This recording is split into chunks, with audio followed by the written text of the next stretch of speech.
Good evening and welcome to the Raymond Joint Workshop of the Budget Finance Committee and the Select Board. Today is Tuesday, March 3rd. The meeting will now come to order. And before we get started, I just wanted to let everyone know that Diana Froisland is excused from being here tonight, and Kayla will be a half an hour late, so we're looking forward to Kayla joining us. Okay, we're ready for the department head presentations. And first up is Fire and Rescue.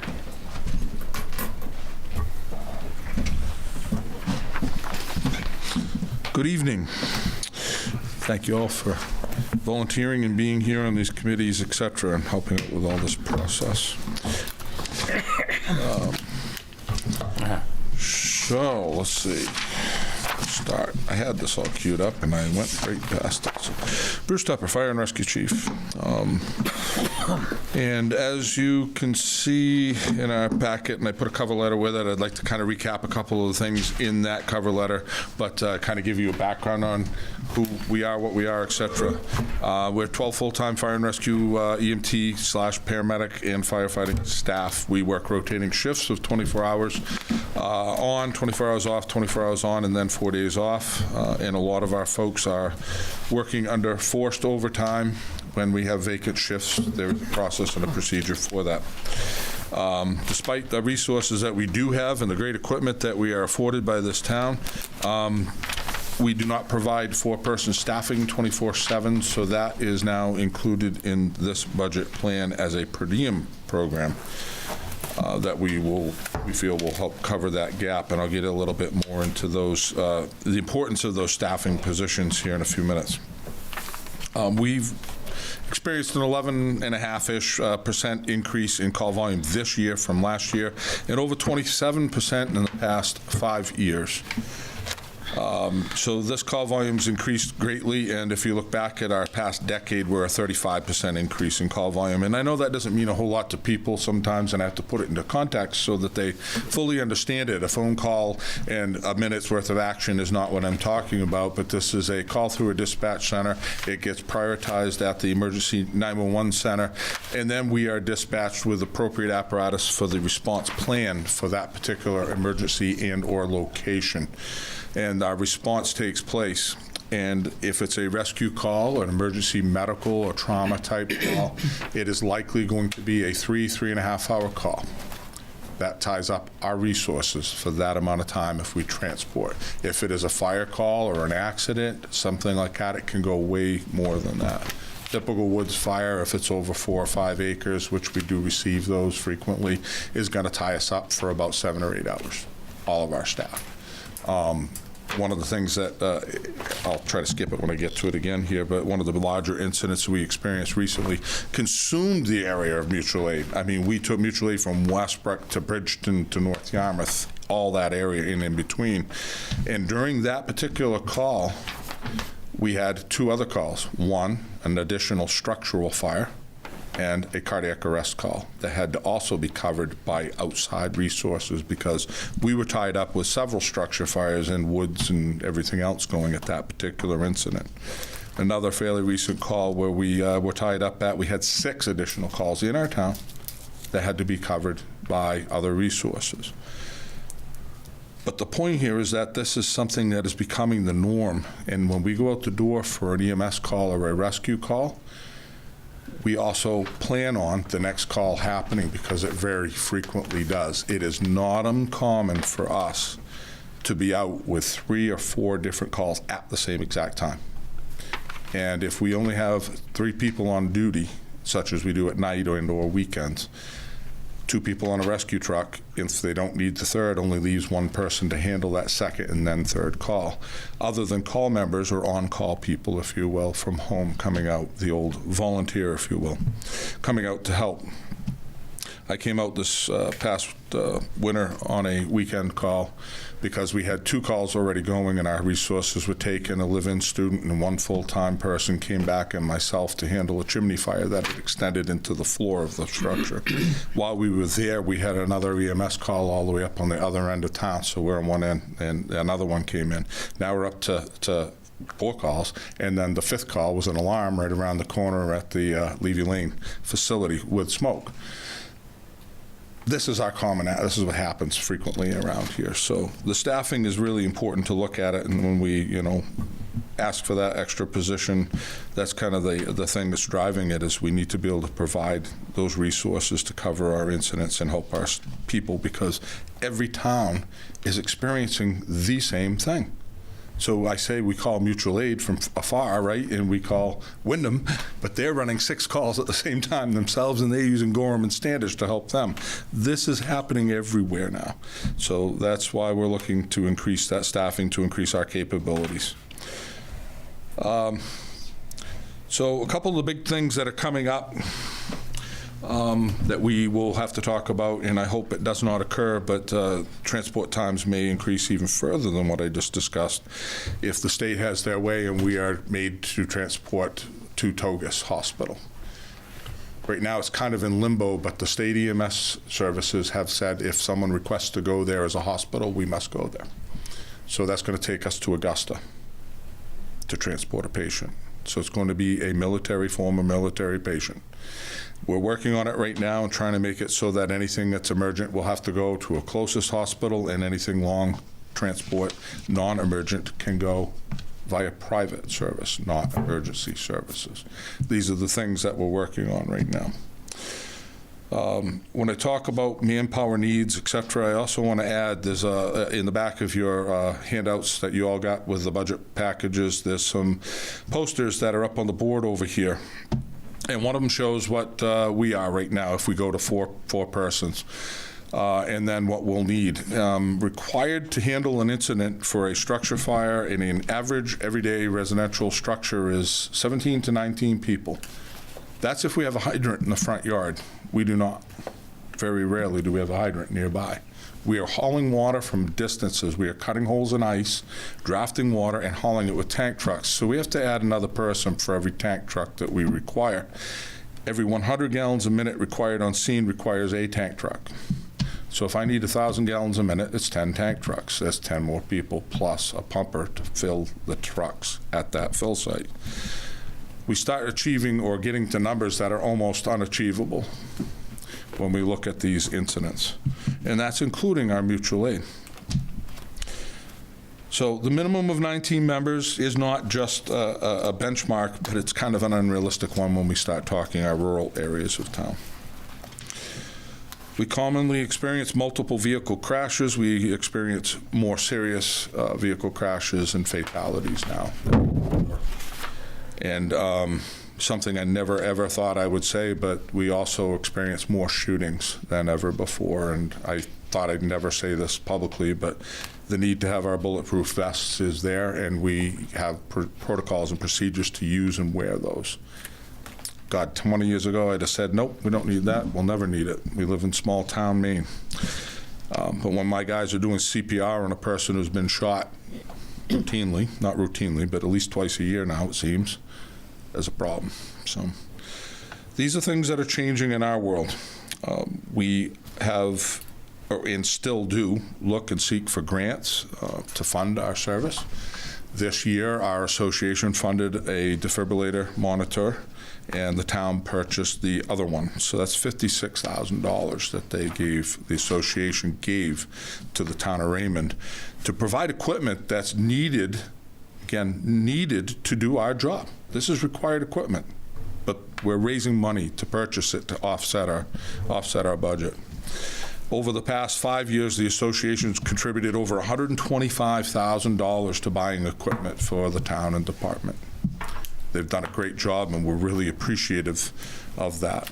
That includes hydraulic tools, battery-operated hydraulic tools, which give us greater capabilities in the field now. We're billing, and our billing program has become pretty robust for ambulance crashes, vehicle crashes, ambulance calls, and such. This year, currently to date, we're at $310,000 of billing. So it's pretty successful. It's nowhere near offsetting our complete and entire budget, but it is successful. We've looked at and become part of, through a grant program, through EMS, or Maine EMS sustainability funding, a paramedic fly car with the towns of Casco, Raymond, Gray, and Wyndham. And that asset has been phenomenal. It's been a great help. So when we're out on all those calls that happen at once, this asset is able to slide in and provide a paramedic, maybe on times when we don't have a paramedic or we only have a driver. And it's making the services work. That program is included in our budget this year to continue it on a 12-hour-a-day, 7-day-a-week, 365-day-a-year type program, with a plan on next year growing it to be a county asset, and that's really the ultimate goal. When we built this thing, we said what we wanted to do is grow it and then expand it and become a county asset, so the county would run the program. Maybe a little easier for them to take that money and, I hate to say it, but hide it in their budget, if you will, at a smaller rate to all of us than if we all do it independently. We're looking and working with the new county fire and EMS coordinator, Bill Dingy, putting together some plans to do regional purchases, something near and dear to my heart as Cumberland County President of the Chiefs Association at one point for 3 terms. I preached it and I kept getting shot down, but that was also 15 years ago.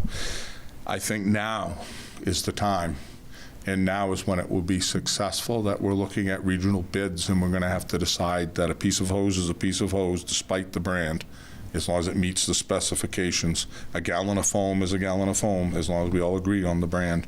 And we can now start purchasing in bulk these particular items and controlling the costs.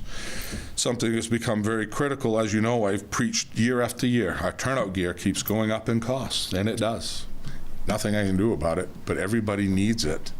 And my view of it is, if we had 30 departments that would get together and say we all need 10 sets of gear each, we could probably get it at a better price, a lot better price. So we're working towards that, and this new county coordinator is going to help us get there. I believe it might take a few years to get the full buy-in, but we will get there. It's just not there yet. When we talk about cost of a person, et cetera, I just need to make this one statement, that having someone leave and then having to replace them is about a $10,000 cost to the town by the time we re-outfit them in uniforms and turnout gear, which is a custom fit piece of equipment. It has to be.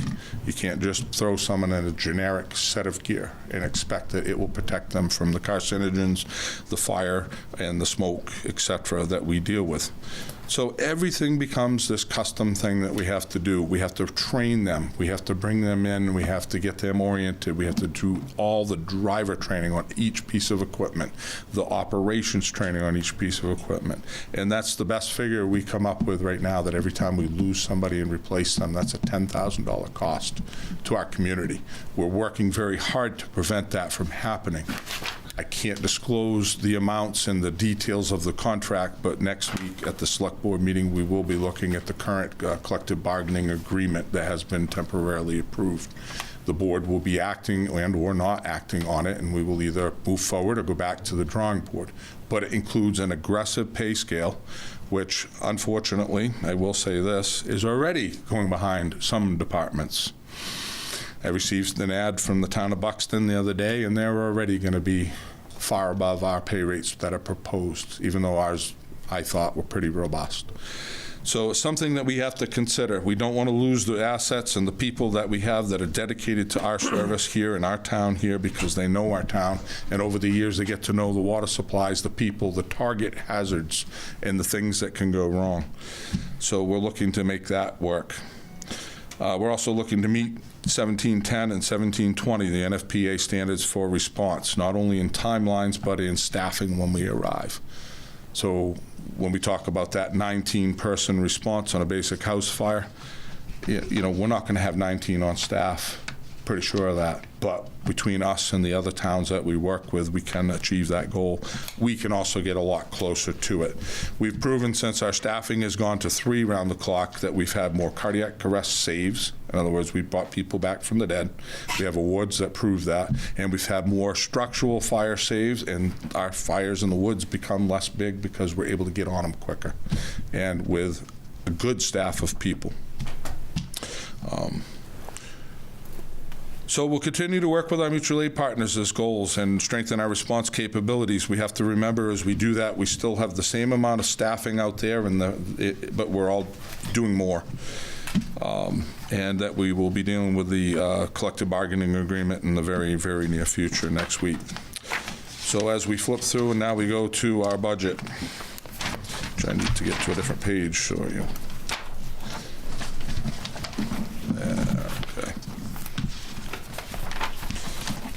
First item you see is based upon the collective bargaining agreement that's in place right now. As far as it's temporarily agreed upon, it is not in place as far as the select board, and I need to make that clear. $1,327,435.76 for payroll. That is an increase. It also includes that per diem staff. My number is different from that. Okay, the one older page that went out originally that got tweaked, is yours higher? Okay, this is the right one. This is the one you sent? Okay, one you resent, okay. What is the new number? New number, $1,327,435.76.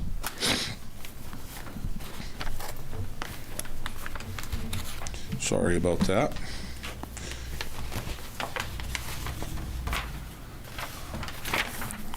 Everybody had a chance to write it in. I don't want to move forward too fast on you. Yeah, can you give me that number again? Okay,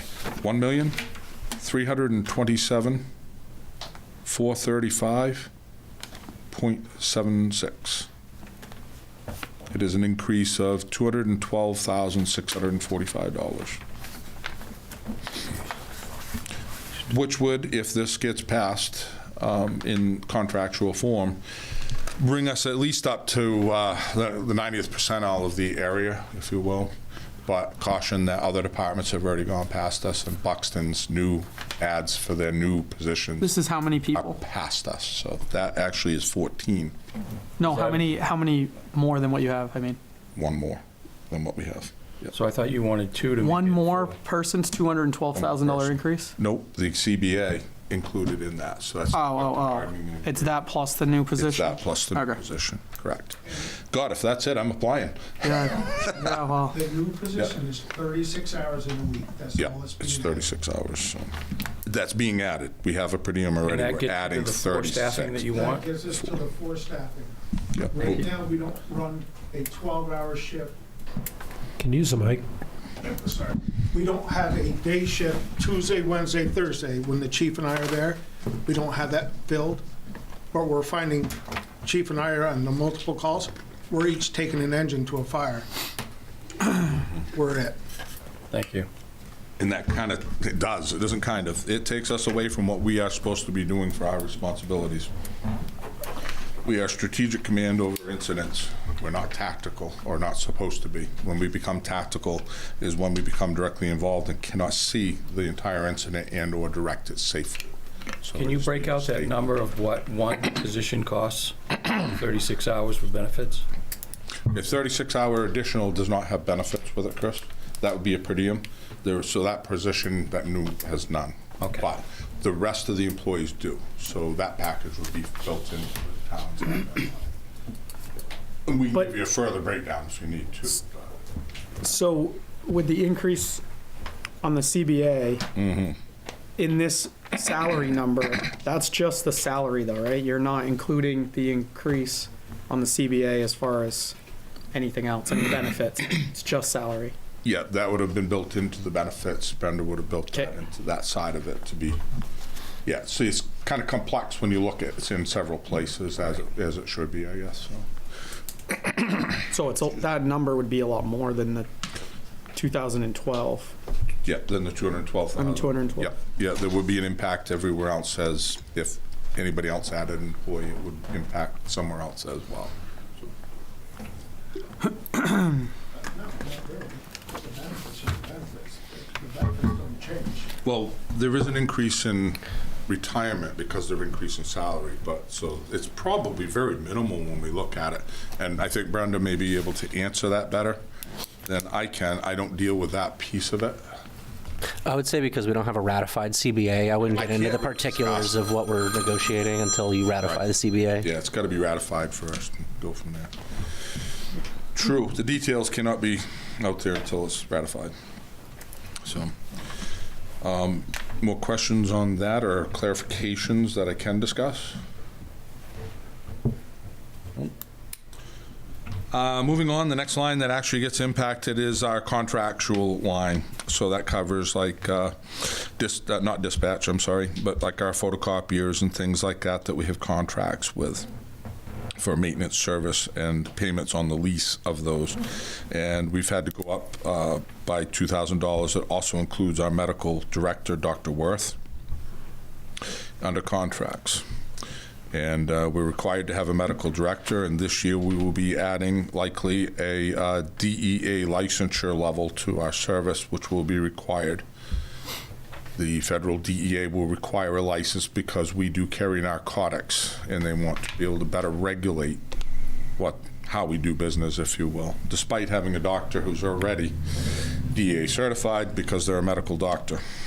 So anyway, that will be an increased cost. We did not build that into this yet. We don't know exactly what it's going to be or where it's going to go, but anticipate it to be under $1,000 for this year. So that's where we're at.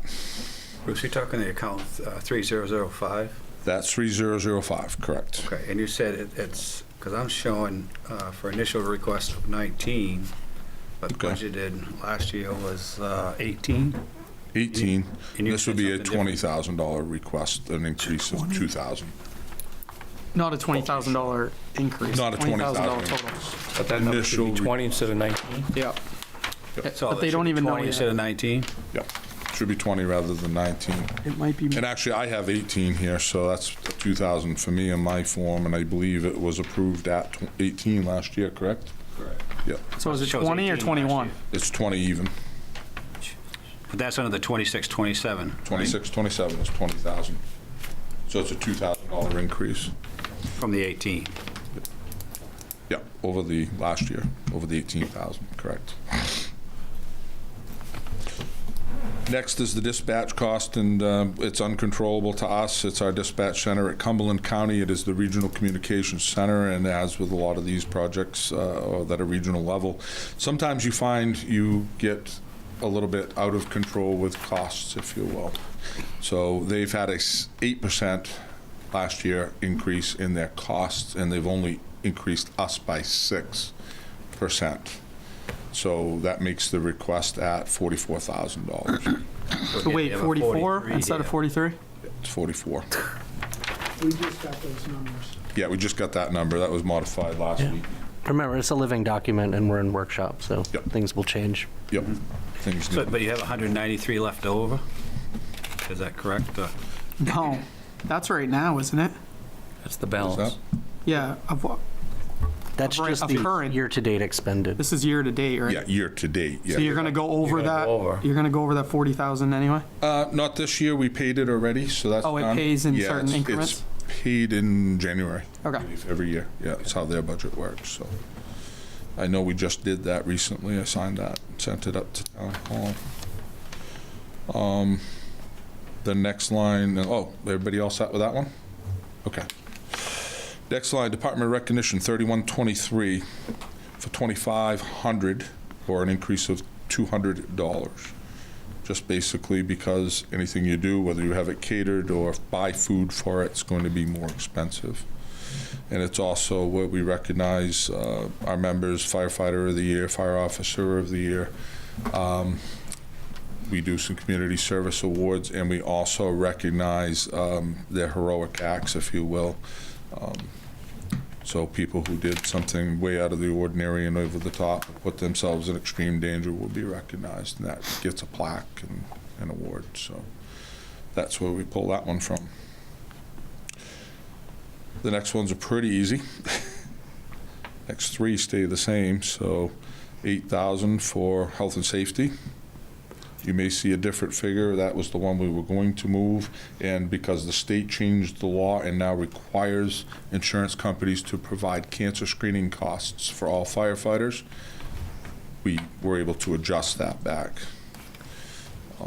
That is now law, and it needed to happen. So the next one's travel and training. We'll leave at 13,000, though I question my decision there. Kind of think it should be more. but we'll work with it. Dues and publications, which is, resource materials and things like that, and maybe a membership in Maine Fire Chiefs or I-Chiefs and things like that, which give us a lot of our information, staying at $3,500. That one's already over budget for this year? I believe, yes. And we may go over next year a little bit again, but it sometimes will happen. We don't strive for it, but sometimes we'll end up with, hey, we got a class that somebody has to take or whatever to maintain like a cert or whatever, or get a cert that has to go through this account through the NFPA or something like that, which we have to increase our dues on to get the class. I Hey, guess that's Bruce, the I best just way. wanted to interject one Yes. thing. Yeah. So just for everyone's information, the number you see that says current FY 2026, that's that's what's remaining. So if you see the brackets, it means it's over. Yep.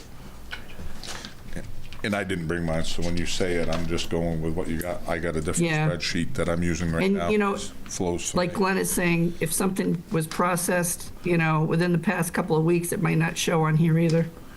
True, true. Like on that line item, that one's 731 over. Yep. Yep. Correct.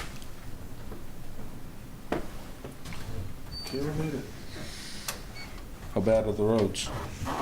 Good.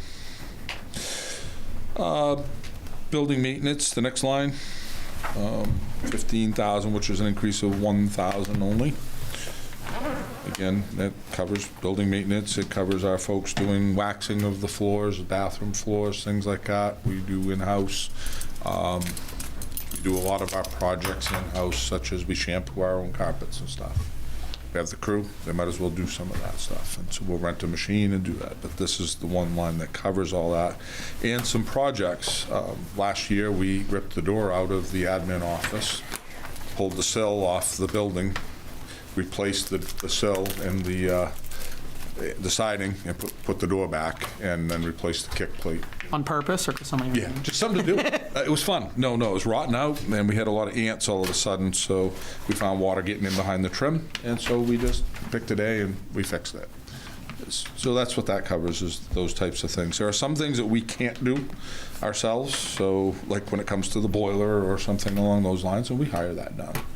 Last year, it hit us pretty hard with the AC units again. I lost a condenser in one that was $3,000+ for that. It was just out of warranty, like months. So, anyway. We were able to pull a decrease in vehicle maintenance, and that's basically because a lot of our equipment is new, and we have 2 new trucks coming in this budget year. So the older trucks that were costing us a lot more money, we were able to pull out of the lineup and either have been sold or are working on being sold at this point in time, so we won't have those to maintain. That, and with Nathan doing the maintenance on a lot of the stuff, it's helped out. Questions? Good. Everything, the next 2 stay the same, but firefighting equipment would be stuff like, an axe, for example, things like that. Radios only cover repairs, batteries.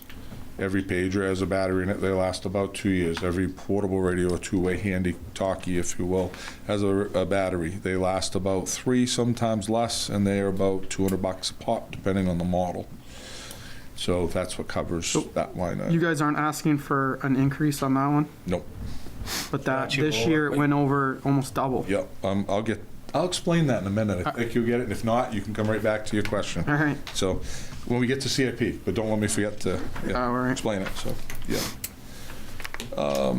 Next one that went up is, again, because of the CBA, collective bargaining agreement, and it's the uniforms. So to $16,000, and that covers, when a person comes in, they got to get a couple T-shirts, depending on the season, might be long and short sleeve.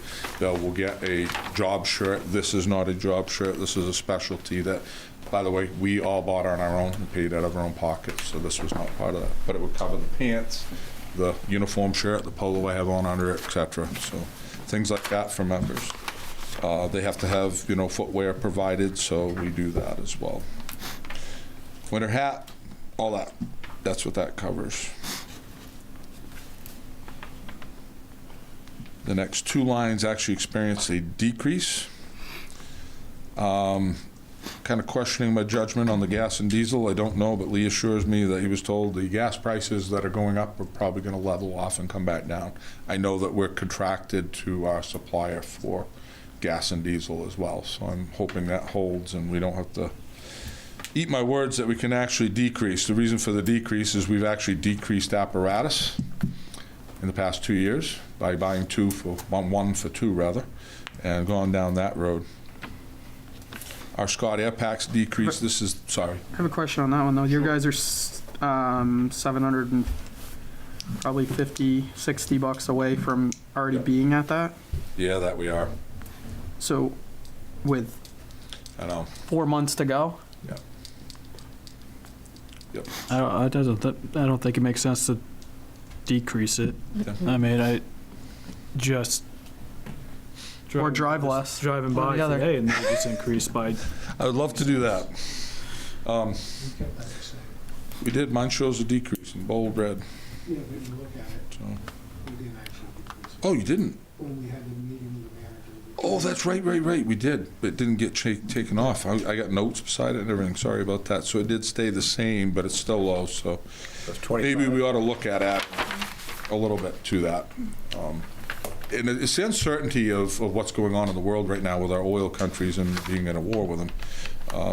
I think that probably would stand a reason to increase that and not go down the road with a decrease like we thought. So instead of 24, it's at 25 still, Yep, currently. yep. So I don't know if we want to add it. I made a note, yep. Okay, maybe add 1,500 to 2,000 back in, or yes, and go up that much with it. And I know you have newer equipment, but I'm sure that miles per gallon is not much. Yeah, I mean, we do have newer equipment and it is better on fuel, but. The it's- new fire truck's may not hybrid, be that, right? so. You know, Yeah. my truck is hybrid. Yeah. So mine's hybrid and I only get 21 with that. And you see me drive around town, I'm not a rocket driver, so, yeah, this doesn't get good mileage being a hybrid. The SCBA, the decrease there is simply because we have 6 technicians in our department now. We were able to offer a class to get them to level 1 technicians, so there are certain things they can do in-house that we don't have to send these air packs out for anymore. So that's saving us a substantial amount of money. Where does that save? So just saves under SCBA. No, I mean, where does it? Which line? Went from 7 to 6. Yeah, went from 7 to 6,000. We decreased. But I mean, if you did have to send it out, what does it say? Oh, yeah, if we have to send it out, it Contracts? doesn't. Yeah, right now, if we have to send it out, there are certain things you have to. Anything on the high-pressure side of an air pack has to go out. We got to remember what these are. What I mean is, what line is that? Is that contracts? If it does have to get sent out? No, it would come out of the same. Same exact one. Okay. Yeah, but because we're able to do the basic stuff like O-rings and face mask seals and things like that we can do those in-house, it saves us quite a bit. And so the crews are busy doing that, and that seems to be more than 3 times a week lately, fixing stuff, so. Fire prevention stays the same, although it's getting harder and harder to come in within budget on that. But that line provides, like, let's just say coloring books and plastic helmets to give out at the schools. That's really what that line does. Our payroll to do fire prevention work is out of our payroll line, salaries line. So that's why that one's been able to stay there where it is. And once in a while, an insurance company will give us a lot of stuff that we can give out, and that kind of saves us from buying it. Supplies operations have stayed the same at 10,000. However, the next one, which is the RX or medical side of the house, and that has to go to 25, which is a $4,000 increase. One of the big things is that everything in the medical world has gone up. I mean, we see it in our daily lives. You can't buy anything without having an increase. So our IO needles, our interosseous needles, and that have gone up like $100 a pop on those things. So it's crazy. Can't even buy IV fluids. It's double what it was a year ago. So it's affected everybody. Our medications, however, seem to be pretty stabilized when it comes down to that. It's the equipment to administer most of it that's the costs. And we buy our meds through contracts through hospitals, and we get our medical boxes through the hospital system as well. So the narcotics is the stuff that we are supplied by MainMed, but it's a cost to it. But you've got quite a bit left over for the rest of this year, right? Because we've only spent 57.75, right? I bet there's another bill that's come out since we put this together. I'm gonna bet on that. They just ordered, and I saw box upon box come in, so. No, that would make sense, because you're 4 three. months. Yeah, you got 4 months left, so you got another quarter of Yeah, 20 we do. would be 5. We do. And we just took that order, and normally, as we get busier in the spring, that's when we start to consume more and more of the stuff, so. Well, yeah, expiration is on everything, despite something being sealed, like an IV needle and catheter being sealed in a sterile packaging. You have to replace it every 2 years because it expires. Can't use it. Defib pads, things like that expire. So there is a reason on some of it, but some of it I can't grasp because it's sealed and still in an intact, perfectly intact packing. But we have to replace it. And turnout gear we left the same. That's just a minor line because the rest of it's in capital. So this is, repairs on existing stuff. Sewing a strap, a stripe, a zipper in, whatever, that needs to be repaired. But you're over on that one by more than double. Very likely. Depends on how- 32, you're showing you over 32. Oh, no, that got repaired. No, That got fixed that got fixed. There was a mistake on that line item we found, yeah. So So that's not a real number? that's not. Brenda journaled it back in, so it's all set. 0. Should be a You 0. haven't spent anything. You haven't spent any of the 2,000? No. So it's not 0, it's 2,000 still? 2,000 stuff, yeah. Who's doing this live? Is that Glenn? Yeah. Is that you? There you go. Perfect. Okay. No, they still have 2,000, he said. Right, I zeroed it out. Still at 2,000. And we don't know what's going to happen. One fire, and we could wipe out that quickly and even double it, which is why I said it doesn't surprise me. Sending this stuff out, first it has to be completely decontaminated, then it has to be shipped, and then it has to be repaired. And if they need to build a new liner for it, they have to build a new liner, and that's going to be $1,000+ per item for that. But we're hoping that we get through the year and we maintain a lot of our own stuff without damage. So. Is this a 9005? That would be the 6065. Sorry, 6065. Oh, okay, fire turnouts. Yeah. Yep. 7005 heating, same as this year. Although this year was really cold, and I'm sure we may be pushing that one. It looks good on here. Real good. Good. Yeah, you've only spent half, and we're through the They cold probably snap. filled it by now. Yeah, I bet the bill didn't come in. Champagne was in our drive, whatever the dealer is now. The propane truck was in our front yard end of last week, so, yeah. They stayed a minute, too. A shudder when they pull in, knowing what those bills can be. Utilities, we went up because of the electrical increase that's coming our way or has happened. I know mine at home keeps going up and up with no reason behind it, but so we increased that. We sat with the manager and with Brenda and said. Yeah, I think CMP was around 17% or something Yeah. from last year. Yeah, so not knowing for sure, maybe after this year we can hone it in a little bit better again. We have been pretty good with it. And just not knowing what their increases are going to be, it's the scary part, so. Equipment, actually not a decrease, that's $500 increase. That was changed after, yep. So it's not 5,500? It is 65. I have 6,000 in the last year and 65 in this year. And again, because of the cost of equipment goes up all the time. And what about the 13 over? Yeah. Doesn't surprise me. Certain lines will go over and certain ones won't, and that's how we end up getting by sometimes. But the next one's the new line, which is the paramedic fly car. So it's $24,797. That was paid for in a grant this year, so no comps to go by for you, unfortunately. What line is that? So that is new line. I don't know what it will be assigned. It's the very we don't have bottom it. of my list. You don't have it? No. No. So what is it? The paramedic fly car, that's the one that's a regional project with Wyndham, Casco, Gray, and us. Helps you guys when you, What was the number? There is no number on it yet. Oh, It needs to have one assigned. But I it's just found out about this. 20, the number, It was submitted amount when is we 25 put the grand. original Numbers. in. so the dollar figure is 2,500? Yep, $25,000. 25,000. 25,000. $697 is our portion of that fly car. And that provides 12-hour days, full year long of coverage, so. That was called Wyndham- again what? Sorry, White card? paramedic fly car, yeah. Yeah, that was in the original request, but yeah. So Wyndham is the one running or coordinating the whole effort. There's a lot of times if we don't have a paramedic on duty, they'll park their car right here and stay at our station.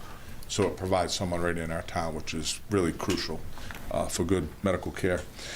And they'll do the same with Casco and/or Gray, but if they're needed in our town and available, they'll come. If they're not, we'll look elsewhere. and the grant you said was what? Last year was the grant, and that was, we paid 18 and change, say it's 19,000 for part of the year. It's ending this month. It won't go the full year. We started it in July, and it's gonna go to the end of this month. And so it won't make quite the full year. Wyndham covers the cost of the car, I say that, Wyndham is paying up front for the cost of the car and the fuel, maintenance, and then back billing each department proportionately. So that's how that one's working out.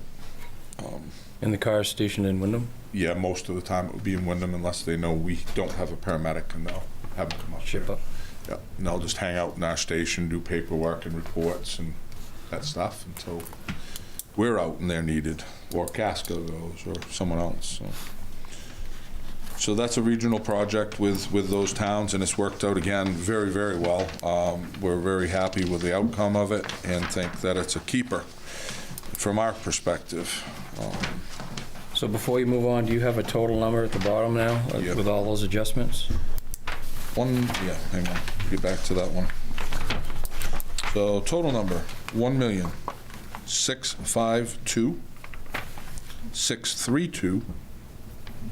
1,652,632.76. Thank you. Yes. Any other questions on that?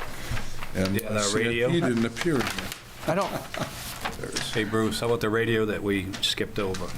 Did I skip one? no, he's the going, he said he would do it on Nope, the nope, I'll come back. CIP. Yeah, so, good, yep, thank you for not letting me forget about it. So there is a plan in our capital, I'm just gonna jump to it to kind of answer that question right off, but there's a plan in our capital to provide public safety radios. Actually, I left it in my car, but I'm using a loaner one right now. That's $79,748, which will replace portable radios and several mobile radios. I have to disclose that these are P25 That's in the back of the. rated compatible radios, that they meet the requirements of quad banding. They are the radios we need because they are the public safety rated radios. The stuff we've been using, some of it's better than others, but is not rated for heat, for moisture, for the environments that we're operating in. These are intrinsically safe units, meaning that we can hear in a flammable atmosphere, not go boom. Very critical for us. They actually are higher powered radio. They meet military specs. Big sheet. They are also $4,300 per portable radio, which is 3+ times the cost of the radios we're currently using. The county got a grant for some P25 compatible radios of a good brand. They are not fire rated and/or military spec radios, and to date, I think there's 3 of the 10 that are out of service, and we've only had them less than a year. But they meet the P25 component that we've been striving to get to. We are required to go to P25 by the federal government. We are required to go to P25 for the Regional Communications Center.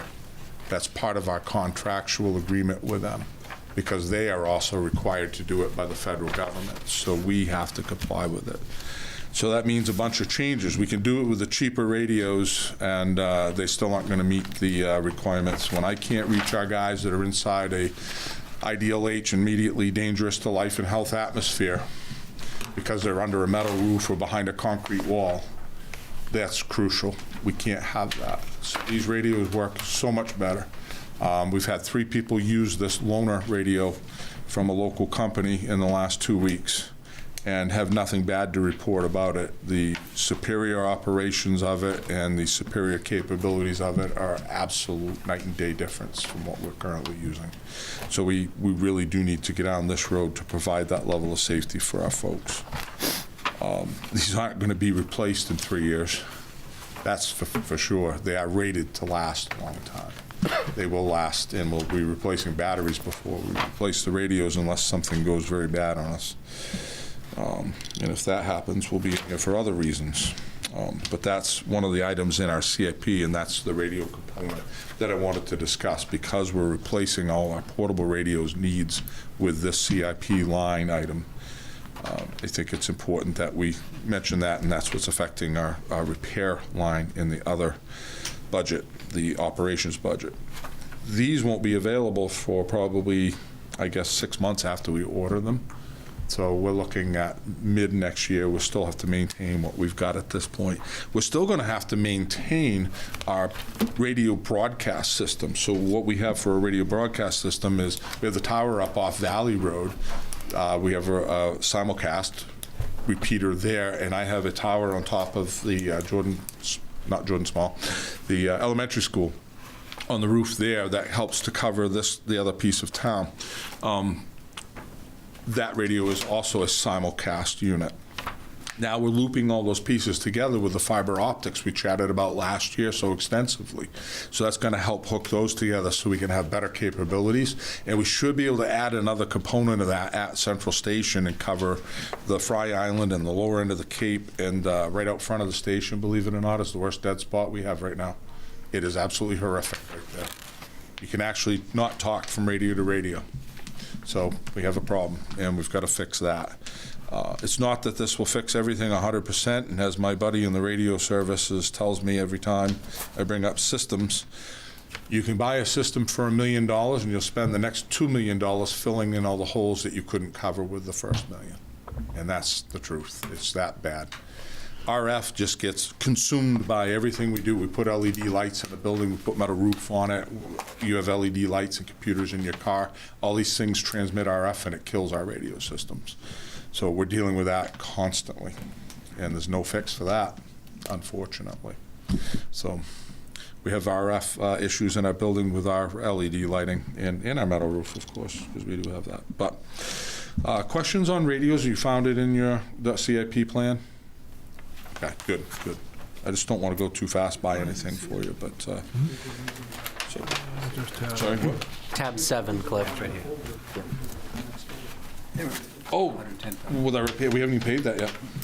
Haven't even paid any of that. Nope, he hasn't submitted a bill yet on that. Yeah, he's saving it because he needs to figure a couple things out in our system, but, yeah, so.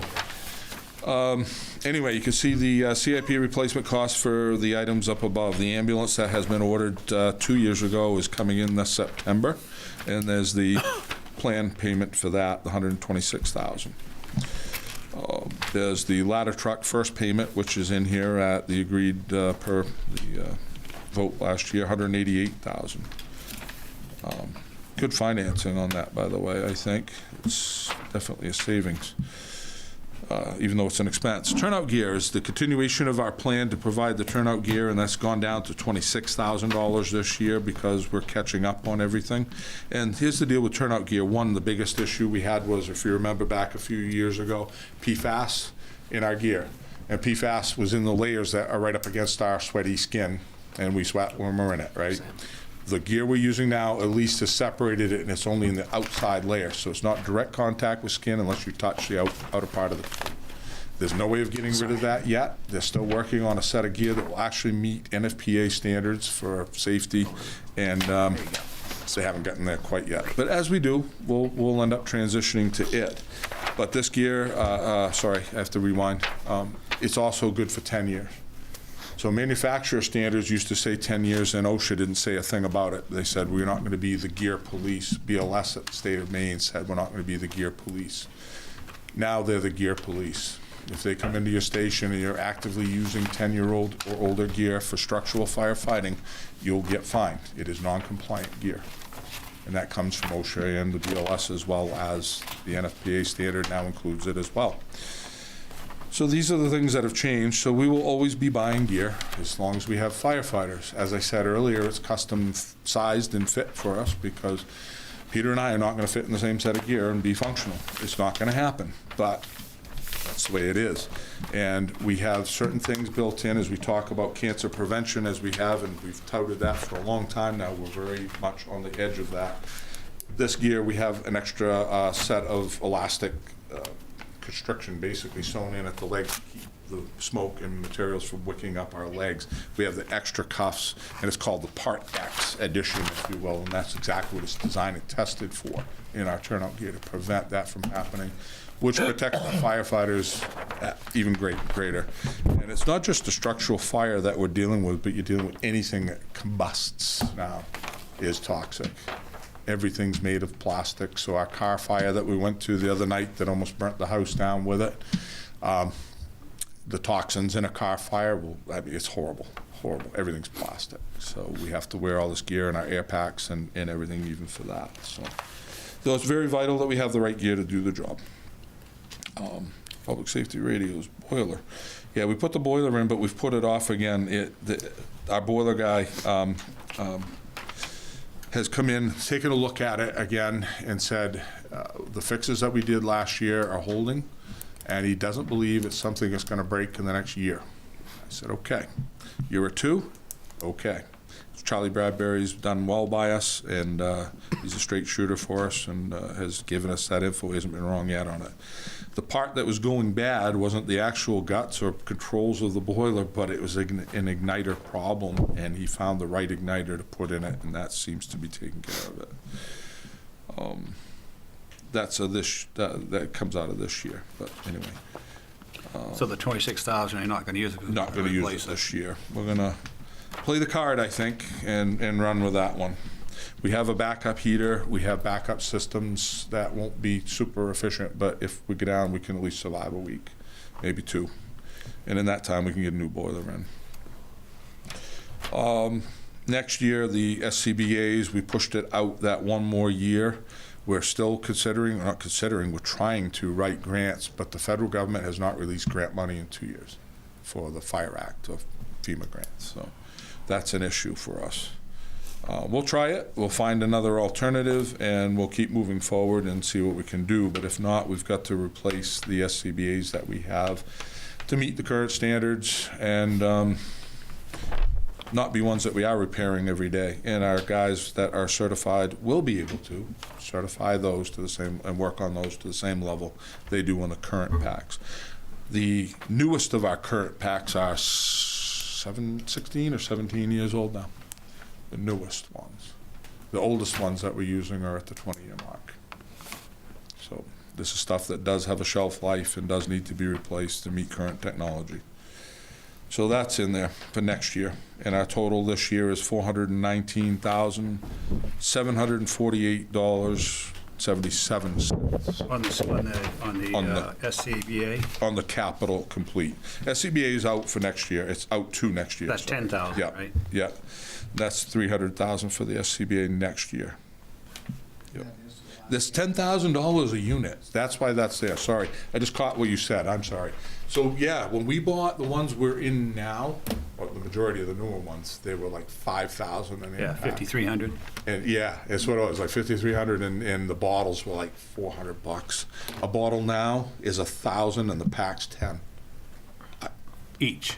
Yeah, can't even begin to describe why. But every riding position in an engine or a ladder has to have a pack assigned to it. And that helps us maintain our ISO rating, that we have achieved a very good ISO rating. We're at a 4Y, and that's an awesome rating in a small town. And it's a savings of commercial insurance, if not your residential's. And I get calls all the time from people whose insurance are giving them a hard time. they're dropping me because the fire department's way out in East Gish or whatever. And I'm like, no, we're not. We're X miles from you, and tell them this. And they'll call back and say, thank you very much. That's what I needed. And they were trying to pull my leg or just dump us or whatever. So that happens frequently. So that rating of 4Y is out of 5. 4Y is the rural areas that we have to shut our water in. But ISO rating is from 1 to 5? 1 to 10. Oh, it goes to 10. Yeah, 10 is totally, you don't have a fire department. 9 is you have an organized department but have very little capabilities. So the lower the number, the better. Lower the better. Yep. Thank you. There are very few 1s in our country. There are a lot of 2s, and those are cities. Portland is a 2, and South Portland's a 1. I think Portland's a 2. They may have changed it, but just to give you an example. But comparably, most towns in Maine are 8s and 9s. That's just the way it works. Staffing is what got us there. That was the big change. That's what allowed us to drop that rating down. So our equipment helps, and it's a rating based upon staffing, training, equipment, communications, 911. What I miss? Something in there. There's 6 things. Water supplies. Yeah, water supplies. So if water supplies are actually certified, a hydrologist would have to come out and certify all our dry hydrant ponds in order to certify those, but there's a cost to us for that. We haven't gotten that far, but for what we do have and what we have for water on wheels and how we built our response plans. I mean, we have 10,000 gallons of water built into the first alarm assignment. So that helped us tremendously, and we've proven time and again we can do it. And that's what's on wheels coming. And then we have to fall back and figure out where we're getting more water to refill everything. And again, if we really need that much water, it wasn't going to go out in the first place. It's gone too far. So, comments, questions on that? CIP?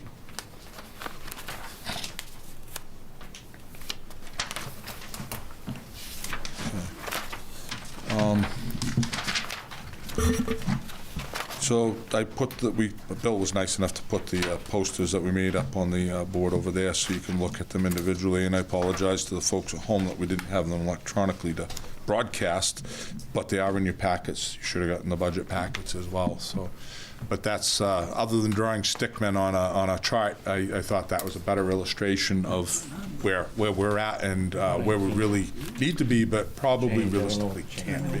I mean, we're not going to put 19 people on a shift 24/7. The cost would be astronomical. Like the extra people you want to add, the extra person. Yes. You have the equipment, right? Yeah. Oh, because they Yeah. took up the 20. We do. I mean, it depends on who they are and all that. We may have to buy turnout gear for them.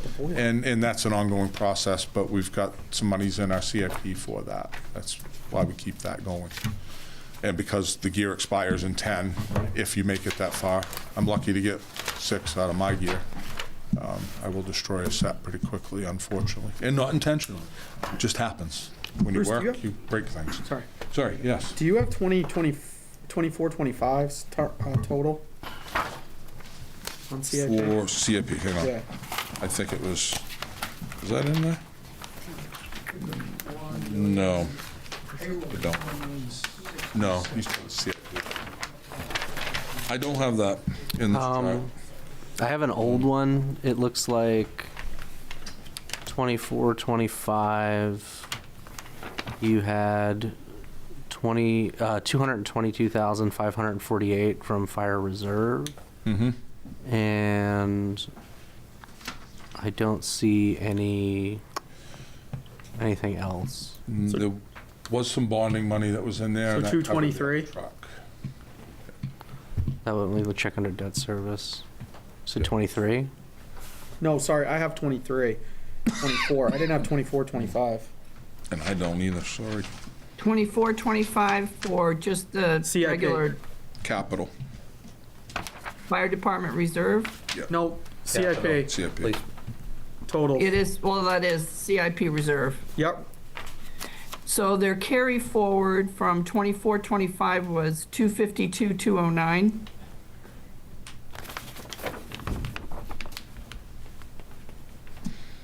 I don't show a budget addition in this year's budget for 2026. I didn't see an ask in there. Yeah, we plugged that into the capital software. So it should be 126 for the ambulance, 188. But those you covered already under debt services, I Yeah. believe. And then the 26 for gear and the 79 for radios. We dropped the 75 continual plan this year because we knew we had another request out there. But that comes back in the 28, 29 budget for the 75,000 to fund the ambulances. No, it's before that. It will come in before that, the annual. It's not in this. 27, yep. That will pop back into it. The 25? Yeah, the 75,000 that, yeah, we normally put in. We dropped it this year Yeah. because we knew we're putting it into these other expenses right now. But that funds the ongoing ambulance replacement in general. But Yeah, the not last the- couple times we bonded it and gotten a better rate, so I guess it doesn't hurt my feelings to drop it this year to cover these and then bring it back in the next year. When it's more feasible, if you will.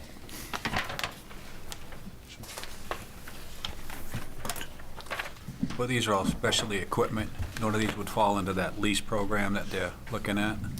No, none of the specialty equipment. No. Anything under an F-450. Yeah. And The chief's vehicle might be the only one. But you don't have one of those coming up, right? You just got one of those? Yep. We got Lee's replacement just done, yeah. Yep. I mean, we may want to look at it for the 21 Explorer. The only where it problem has is you guys value. can't give it back like they can What? on the lease side of it, because you guys mess Yeah. with it so much. Yep. There's radios and lighting and all the needed stuff. Yeah. Lots of wiring in them. Actually, the enterprise account said the lights and stuff didn't hurt them. Really? The value, didn't hurt what value? Yeah. Well, you gave it with it, you mean? You would actually strip it back out. Oh, so it didn't hurt it even though it was stripped? Yeah. Well.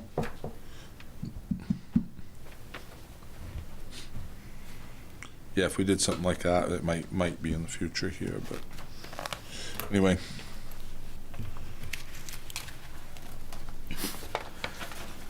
Because that was a 450 down, right? yeah, none of the, and even if an ambulance was a 450, they don't do the chassis or whatever for the ambulance. Right.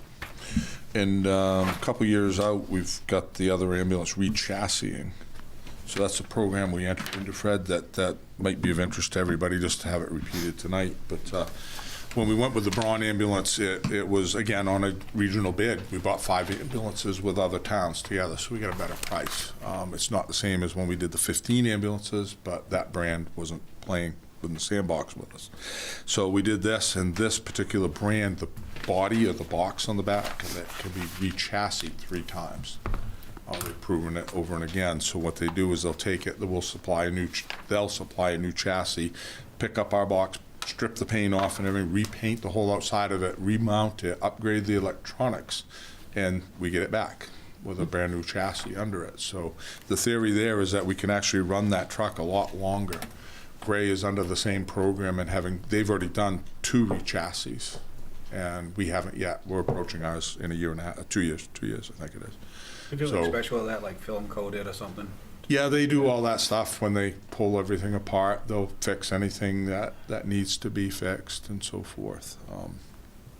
It actually is quite a process, and considering 20 years ago, we'd never would have thought of it. Nobody would have done it back then. They would have said, nope, you need to buy all new. But the way these things are built now, the Braun box is very, very rugged. It's one of the highest crash test ratings on an ambulance.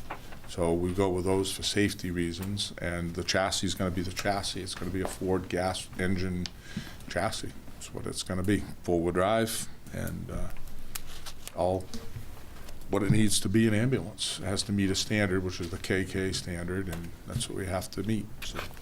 What's the average turnaround time from them rechassing it? A re-chassis, I was going to say, for a new one, my God, we're 3 years now by the time we get the new one, but the re-chassis was only like 7-8 months, I believe, because we planned it ahead.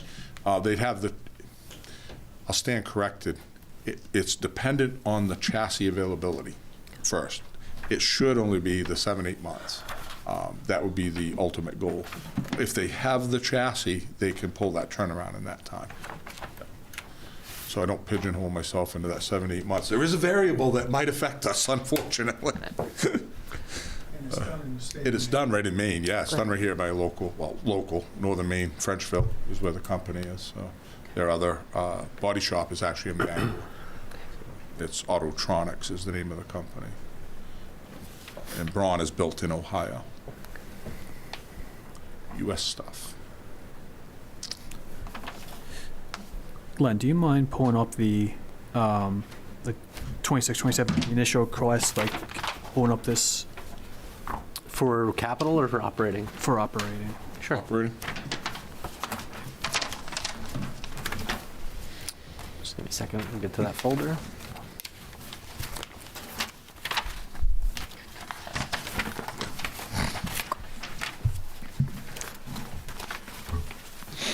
Go into the wrong share document.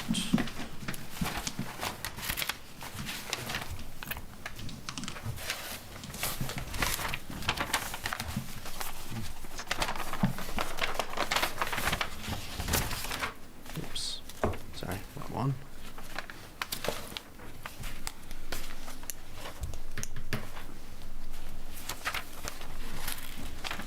Should be up on your screen. Sorry. Got like a little marker that I don't need. Fire. Sure.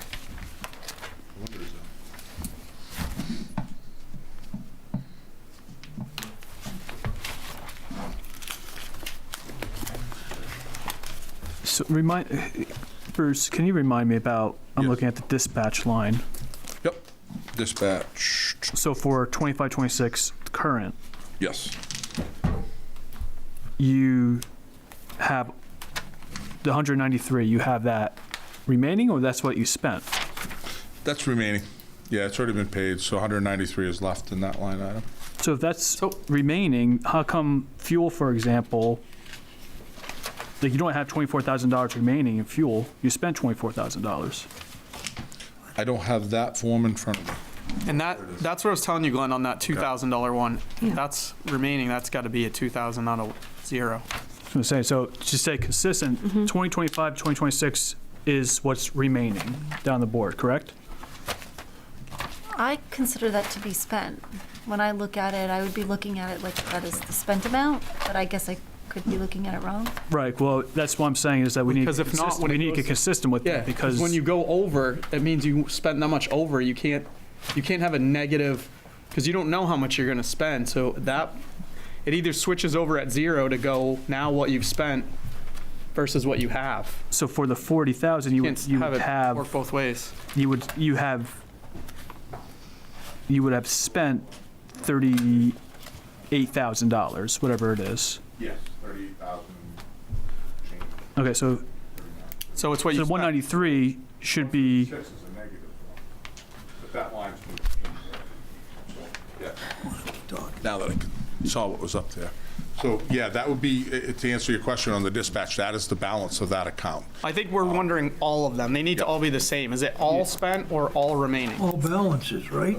That's a, Actually, where I see it, right yeah, here. these are balances, less than, Can't like quite this see it one. from back there with or without glasses, so, okay, so contracts, 19,000, so, Yes. sorry. Right there, that Right, that's where we're at, that's what we have left. So we have 8,765. Problem Next line, the with the entire dispatch, we thing's 193, the And parentheses, that's what's left. that was a What's negative, left? but it's not now, that's the number that's in there, 23. So that one. But Right, Brenda? what we're saying is they all need to be the same. So these are all what you have left. All these numbers are what you have left. And the billing is, Until it goes to negative, then it's what you spent. that billing amount shouldn't even be there, I believe, because we don't take billing out of our ops budget. That probably just needs a reclass then. It was taken out 2 years ago. Yeah, it was taken up 2 years ago. okay, but I think what Derek and I are saying is these are inconsistent. Some were saying that this is what's spent, and then others are saying this is what's remaining. So if you get that whole thing reworked. all the same. And then also with the negatives, I think it's, I understand saying like negative is showing an overage, but I think we just should show exactly how much we spent as opposed to I know, showing the overage. I think it's close. So, yeah, so the parentheses, John, are the ones that are the negative accounts. Right. Some of those, since this is printed, have been corrected. Like I said, we found a few errors, and they've been journal back in. So Right. they will reflect. This should- they should match. The next version, yeah. I'm gonna give you a microphone. Oh, sorry, yeah. No one can hear me. Yes. I don't think it's Bruce's. Yes, so the ones in parentheses are the negative numbers, the ones that don't have parentheses are not, they're the balances. So that's where we're at for balances in those accounts. But some of these have been adjusted as we found errors, working with Brenda, and she has journaled everything back in to show the correct amounts. So those have been corrected. This doesn't reflect it. We just got those things taken care of this afternoon, actually. An hour before this meeting, we were still working on some of it, so in fairness, that's probably why we're showing it this way. Or is it back and forth? If that column was simply changed to balance, current balance, that would be just as clear as a bell to me. It's clear to me that this is what you got left. If it's in bull legs, you've gone over.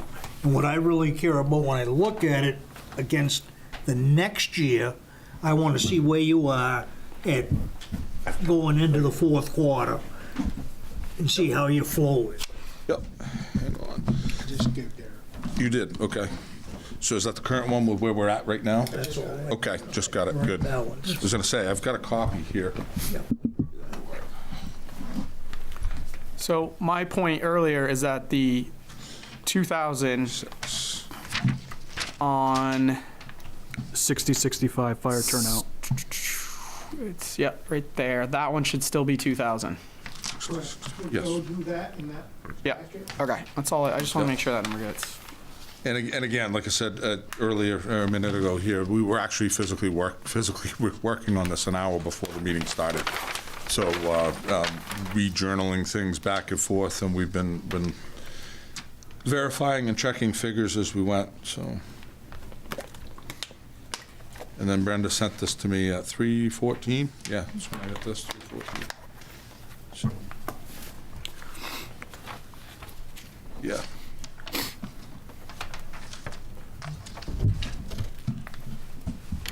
So we will get an accurate sheet.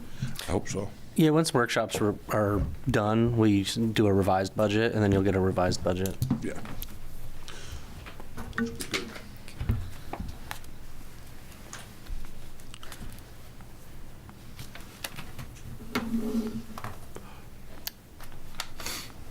Are there any other questions for the chief?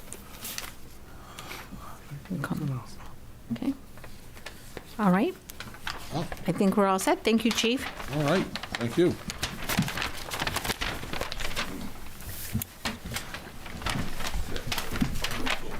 I'll get it in a minute. I'm throwing things at him.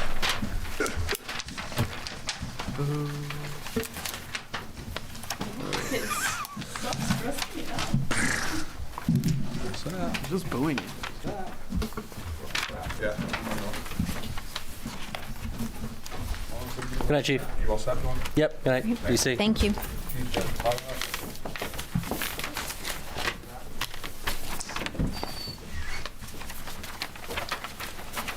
I think we have to be quiet when the videos start because the volume's coming out of the TV speakers. So Okay. just as an FYI. Sounds good. All right, is everyone ready? Since Okay. it's turning. Ready? All right. I'm Riley, the Parks and Rec Director. I just want to say thank you, and I'm just going to this is a slideshow just to kind of tell our story, show you guys what we've been up to the past year, some of the projects we've been working on, kind of meeting our staff. So you can go ahead. So we're just going to start. I'm introducing some of my staff. So obviously I'm Riley. I'm the Parks and Rec Director. I am a full-time employee. A lot of the stuff that I work on is more of the admin stuff, applying for grants, looking at capital projects, helping out with some new programming, new events, and then I'm also on the ground working basketball games on Saturday mornings, working our ski program up in the mountain on Fridays. It's a little bit of everything. Being in a small town, we're on the ground doing everything, whereas sometimes in big towns or cities, the rec director isn't really on the ground. That's kind of like what we strive to do is everyone meets everyone, everyone's out in the community working. So Jill is our assistant Parks and Rec director. She is also full-time. She works on a lot of the admin stuff for programming, so emailing out, working on family guides, things like that. And then she is also on the ground working, helping with our after-school program, and a lot of other programs and events. Riley, the other Riley, is a recreation programmer. She is also a full-time employee. She does a lot of running our summer camps, our after schools, working with those part-time seasonal staff, and a lot of on-the-ground work. We have Elena Glidden, who's a program aide. She's part-time. She does everything. She helps out a lot with the ice rink. She works on age-friendly programs with Debbie, and then just everything from here to there, working on our toddler program. And then Debbie's our age-friendly coordinator, also part-time, so working with the age-friendly programs, giving people resources and other things like that. So I'm just going to go through kind of like some of what we've been up to and our recent accomplishments. Is that a next slide, Q? Yep. So I'm kind of going to jump back and forth between FY25 and FY26. For Parks and Rec, it's kind of hard because we're very a January to December type department. Like we run our summer camp, which is our busiest, and Tassel Top, which is in the middle of the fiscal year. So it's kind of hard to explain sometimes. And we didn't get to highlight some of the things in last budget presentation. So one of the things that we did was a rebrand. So on the left was our old logo. We created a new logo while we're also branding ourselves. So if any of you follow us on social media, you see the things that we post are only those 3 colors that we have.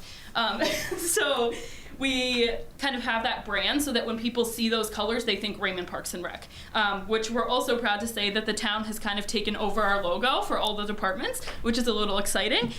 So yes, that's our rebrand that we did in FY25. Go ahead. So I'm just going to talk about some of the projects that have been completed. So it was a busy spring and summer. We had the Tassel Top Park Snack Shack created. So this was built. We have a new snack shack side while we also have bathrooms. Before we had portable restrooms, which is a disaster. So it's been super nice to have real bathrooms, and we got a lot of positive feedback on that.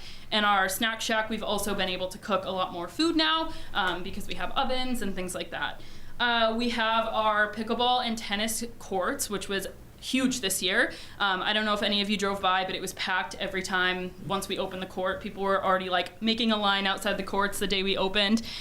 So that was a super exciting thing, and we're excited to have that all summer long because as you see, the grand opening date was August 22nd, or 2nd, sorry. So that was kind of like later this summer. So we're excited to have that for the full summer. I like Raymond Parks and Rec because while I've played a lot of sports, I've played a lot for Raymond, and I've learned how to do teamwork, and I just know everybody who does it, and everybody who does vacation camp, and I know everybody who does the after school and the summer camp. It's just, I know everybody, and I really, really like it. And if you think I'm coming, it is very fun here. I like...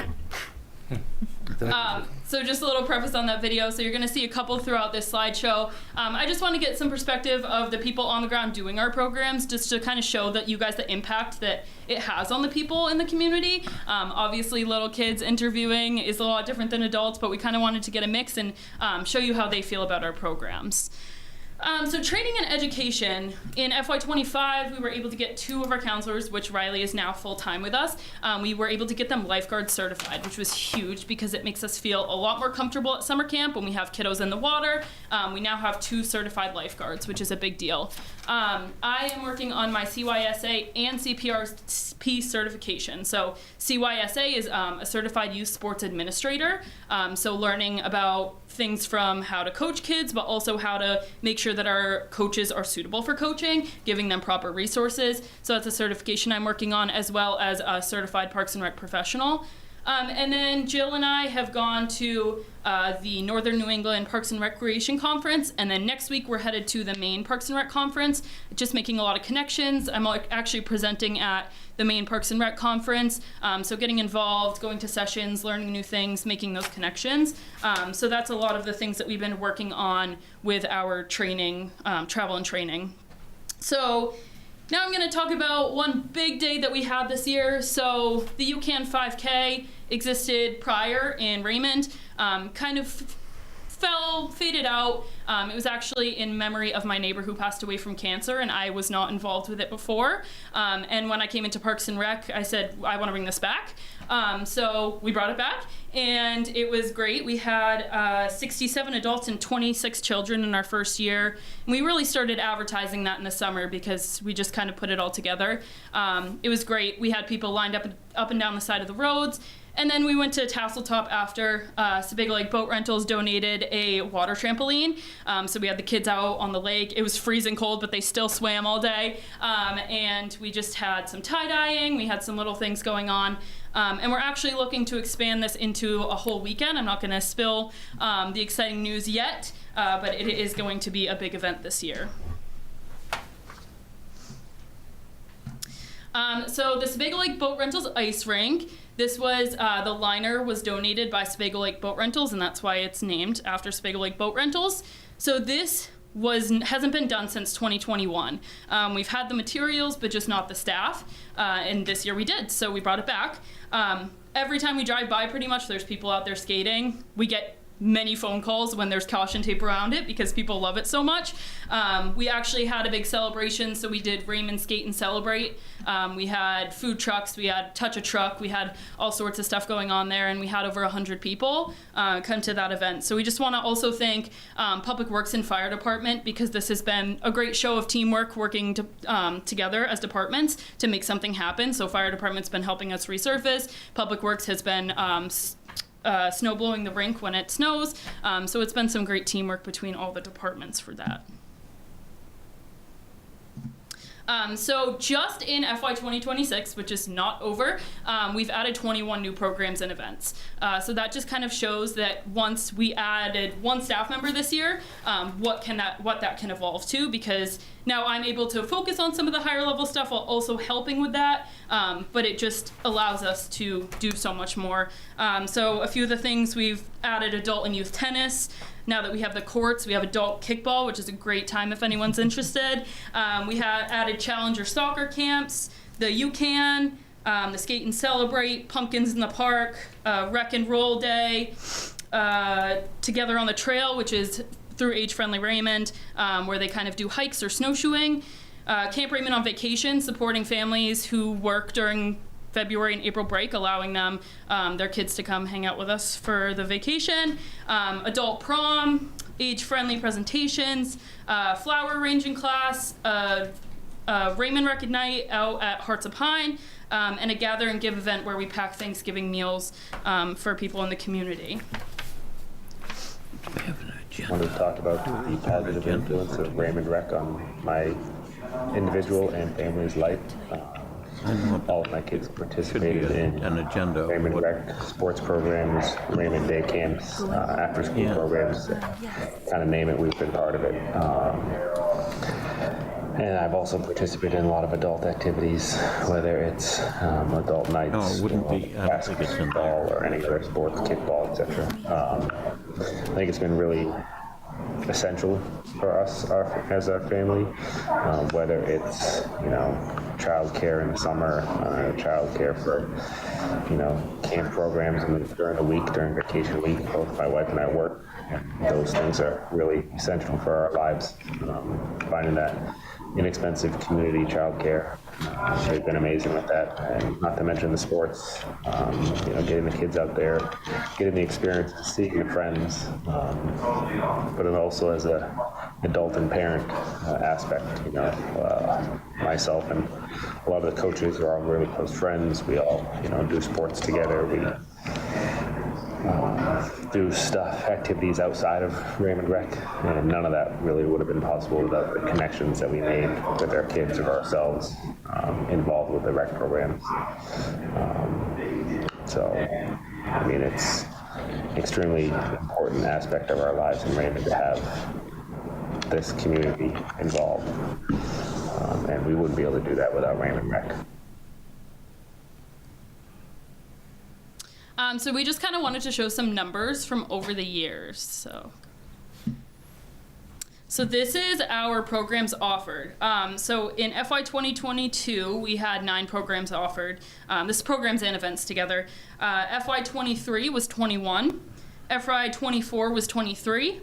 FY 25 was 28. And FY 26, which is this current year, we're already at 44 programs and events offered. So this just is kind of like a general revenue map. So it goes from FY 21 all the way to FY 26. You can see a general, I won't go through all the numbers to bore you, but you can kind of see the bar, and FY 26 is obviously what we're in now, so that's why it's lower. We're expecting to be above FY 25 numbers. All right, so I just want to talk about our budget goals a little bit, just to kind of show you what we're looking to do in this next year, things that we're trying to focus on. So the first one is advancing age-friendly Raymond initiatives. So age-friendly Raymond was its own entity. This is something that came under Parks and Rec last fiscal year. So this is our first year working with them. So we have started some new programs. This one is our Together on the Trail snowshoeing. So Elena Glidden, who is our program aide, she is also a main guide, has been running this program for us, which is pretty awesome. So that's one thing that we've done with Age Friendly Raymond this year. Debbie's been supporting people, giving them resources when they ask for certain things, such as supporting the RTP. And then also just they have set up presentations, like we're going to have a Hannaford healthy eating presentation, working on safe driving presentations. So bring people to us to support people, and that is something that we are really going to work on. We do age-friendly or all-age bingo and things like that. So that is one of our goals for this year, is to advance our age-friendly offerings. Our next one is expanding teen and adult recreation programming. This is already something within this fiscal year we're trying to work on, but is a goal of next year. So we do a lot of adult sports, but finding adult activities other than sports, because not all adults want to play sports. So we're offering our first adult prom on March 28th. So that'll be something different other than sports. So that's what we're working towards next year. And teens tend to be a big gap between what we offer for youth and what we offer for adults. So we're trying to find some interactive activities. If anyone has any ideas, it's kind of hard to get teens out sometimes. So that is something we're working on next year, is to try and offer some more teen programs. And then lastly, strengthening community engagement through events. This is something that you've probably already seen that we're trying to do through the UCAN Skate and Celebrate, but I just feel like it's great to get everyone from the town offering some free events, so everyone's able to attend, and just getting the whole town together doing something fun. I love Raymond Parks and Rec because we go on field trips and they're aqua bogging and everything else. And I love doing movements at aqua bogging because I'm really excited, and this is one of them.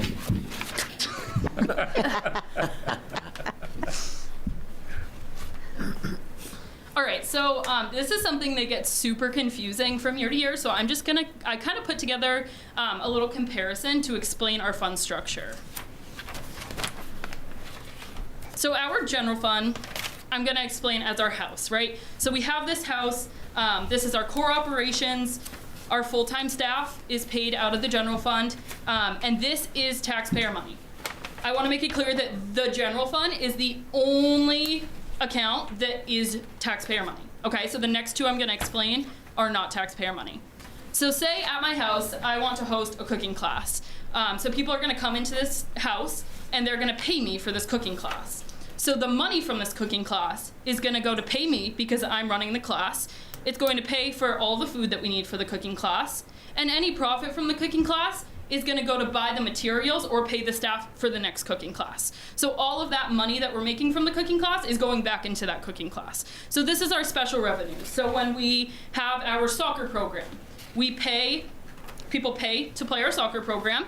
They do the soccer program. Next year, oh no, we need more soccer balls. We grab that money from whatever we have had left over from the prior soccer years. So kind of all of the program and event money goes into one special revenue, and then we pull when we want to do certain things. So our after school program, we provide snacks. Our snacks are paid out of the expenses that we get from our after school program. So that's our special revenues. Our enterprise fund is for Tasseltop. So this is similar, but it's just in Tasseltop. So this is the guest room rental in my house. So I have a room, I want to rent it out to people. When they pay, they're paying for the cleaner, they're paying for new sheets, or whatever the maintenance that needs to be done in that guest room. And the only money that gets revenue from that guest room stays in the guest room. So that is our Tasseltop Enterprise Fund. So any money that's made at Tasseltop, admissions, our cabin rental, our snack shack, all that money stays in Tasseltop to go buy more things for the snack shack, to pay for the employees at Tasseltop. So none of the employees at Tasseltop are coming out of taxpayer money. That's all the money that is generated at Tasseltop. And same with the special revenue. So when our camp staff works, anyone that's not a full-time employee is coming out of the money that we're making from summer camp. So it's put right back into the program. Parks and Rec has made a huge impact on our family, especially in regards to my daughter, Laura, who has special needs. My husband being a military contractor, we've lived all over the country, and this is the first place we've actually found where programs are truly inclusive and not just a separate program for kids like her, but they actually modify it so she can be truly included with her peers. And that's invaluable to us. We also love, the variety of activities between sports and just even family events we've gotten to do. It's been great for us to make connections in this community, especially as we've only lived here like 2 years, but in that 2 years we've made more connections and friendships through Parks and Rec than we ever did in any other state I lived in. I lived in Maryland for 7 years, and we have way more connections here than we ever did, and I honestly attribute that to Parks and Rec. We also have a little toddler who I just can't wait to get into the toddler time over at the community church. Like, there's such a variety, and it's so invaluable to this area, especially as the seasons change. There's just not enough options for things to do, but Parks and Rec covers all of that. And so lastly, I just want to talk about some future plans that we are in the works with. So we had looked over the CIP plan that we had in place. Last year, we didn't work on any CIP projects specifically that were in the plan. This year, we were looking to do some new playground pieces as well as a batting cage. With the increased traffic in the park, parking has become a problem, which is a great problem to have because it means a lot of people are using the space. So I do think that having that batting cage in the parking lot is going to take up a lot of room and won't get as much use as what we are thinking. We've had a growing interest in walking in the park. So one thing that we're looking at doing is to create a walking path, ADA accessible, around the park.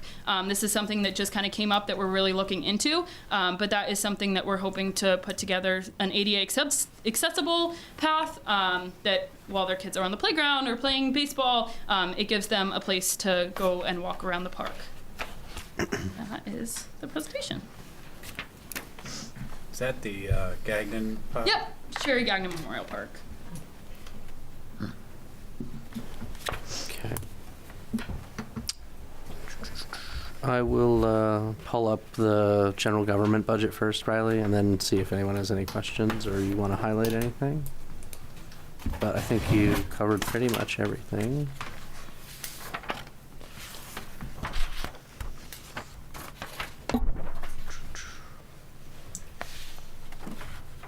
Okay.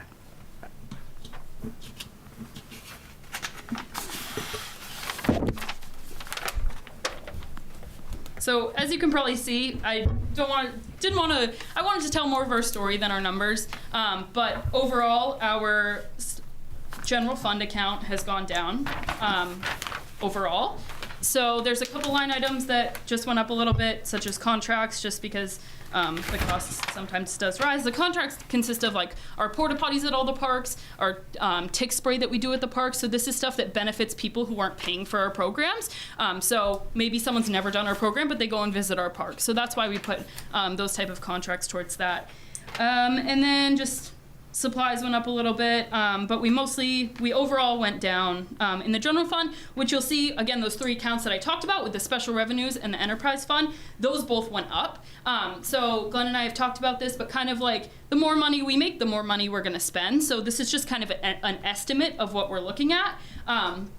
And with the track that we're going on, it is looking like more is going to come in. But again, say you have more kids sign up for summer camp, that's more money coming in, but then that's more field trips that we have to pay for, that's more staff that we have to pay for. So those costs really go together. So you'll see those accounts went up because we're trying to take more slowly each year and year out of our money that we're making and relying less on that general fund account.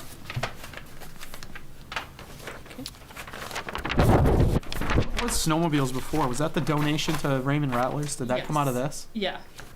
That wasn't even there last year, I believe. Weird. All right, cool. Yep.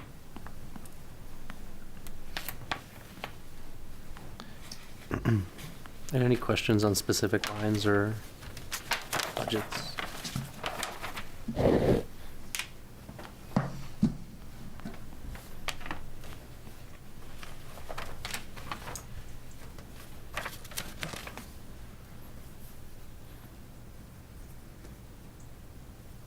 Age-friendly Raymond, is that supplies? Because that's not salaries, right? That's already in No, there. so the salaries for Age-Friendly Raymond come out of the salary line. Yeah, Age-Friendly Raymond is, say, Supplies. like they have presentations and they want to have food or any supplies that they need.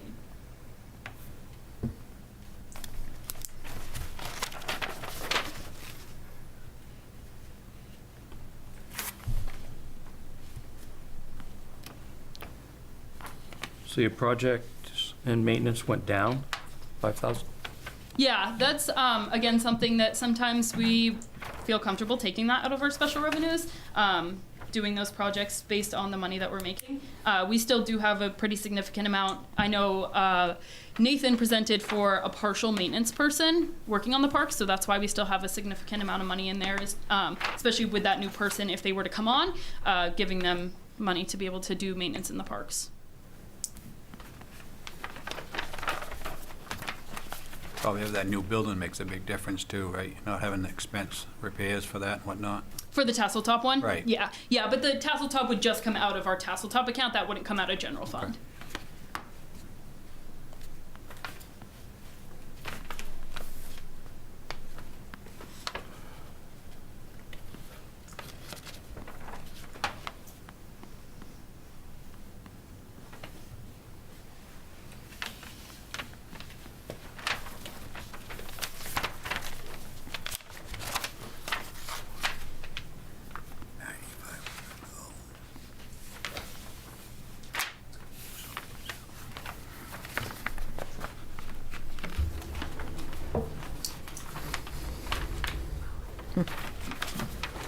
Is everyone all set with the general?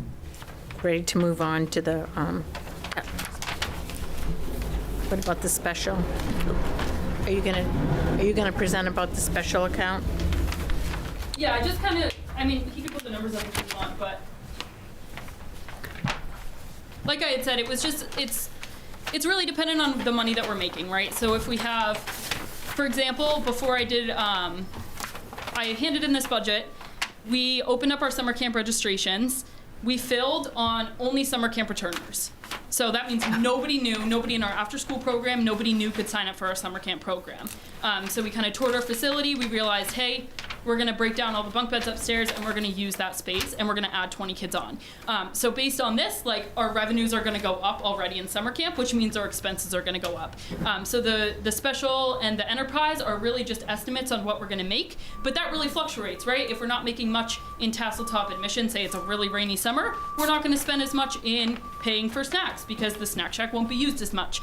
So this is really an estimate of what we think we're going to make, which is what we think we're going to spend, but that really fluctuates.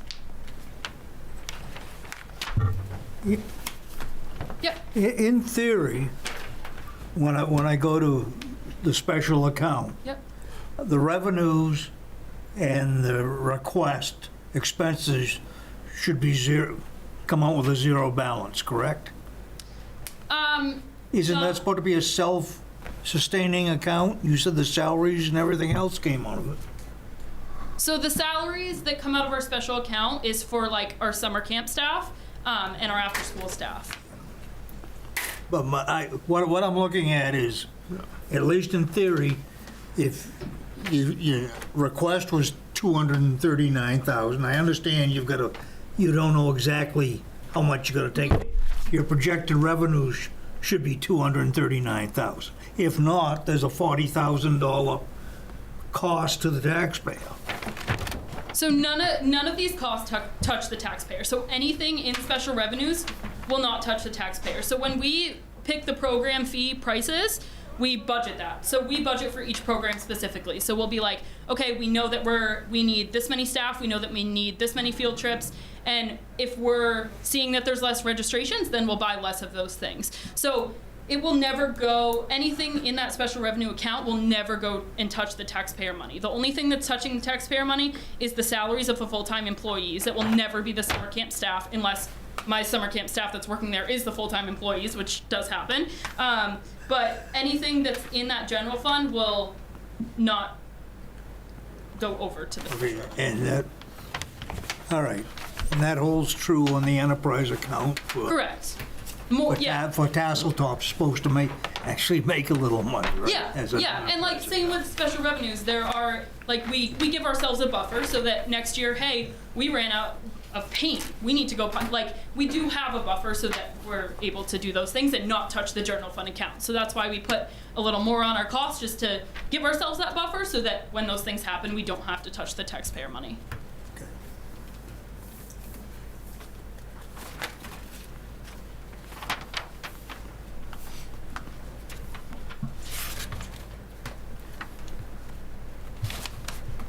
It's a good presentation. Thank you. I agree. Well done. Are there any more questions on the special accounts? Okay, then Tasseltop. Yeah, it's the same thing. I mean, again, like however many admissions we make, that's going to depend on what we expend. But if anyone has any specific questions, I'm happy to answer them.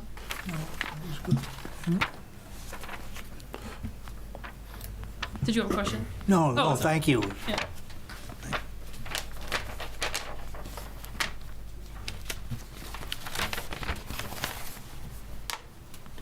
Glenn, do you want me to mention the grant?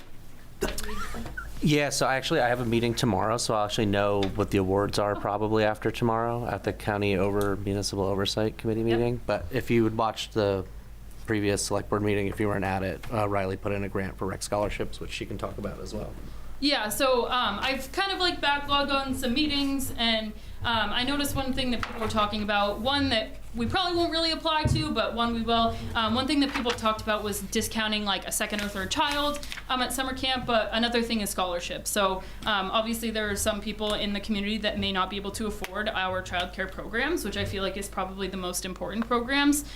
They're enriching. They're also the time when kids would probably be home not doing things, and it gets them involved in the community, which sometimes like that prevents the parent from working because they have to be home with that child. So I had applied for the CDBG grant to try and receive money for scholarships. So this would be the start of our scholarship fund if we were to receive these funds, which would allow us to give out multiple scholarships for our Camp Raymond on Vacation, Camp Raymond After School, and Camp Raymond Summer Program.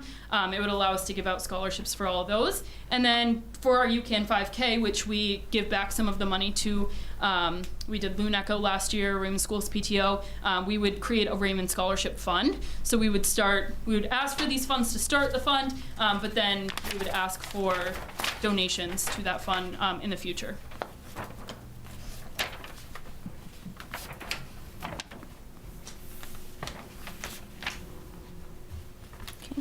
Are there any further questions? You're all set, Sean? I'm good. Okay. All right. Thank you, Riley. Thanks, Riley. Thank you. So for your next one, Because we got state revenue sharing last week, I have a handout that I gave everybody that should have revenue projections on it. And then with that insert also is a debt service, which should be in your book anyway, but it just for ease of not having to flip around. So when everyone's settled in, I'll invite Brenda up for revenues and debt service.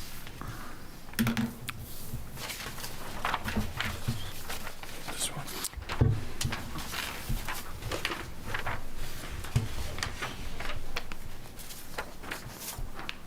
You good on your end, Brenda?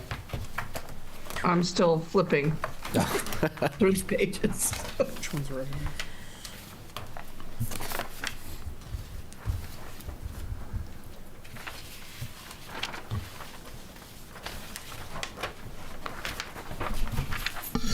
I think I'm gonna put tabs on these, Glenn.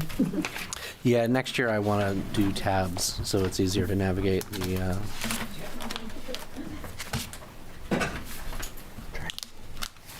All right. So, for the next year, the numbers that you see in the far right-hand column, initial request, those are for the payment amounts for the current debt services that you currently have. Are we starting with debt service, Brenda? And, Yes, did you hear me? yep, sorry, I just had revenues up, so let me flip to that. Oh, I thought you wanted me to do the debt service. Yep, we'll start with debt service, that's fine. That's the little sheet that's in the Yes. handout, Frank. So there are handouts that I gave you guys. Looks like There's a big one and a little one. It's the little one and the one little.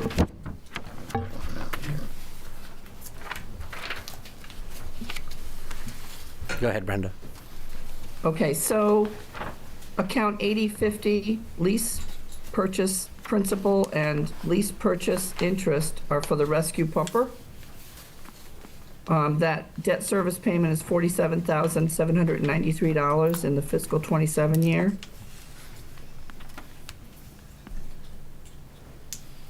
Glenn, can you show that on the screen? On Zoom, we can't see it. Yep. Let me pull that up.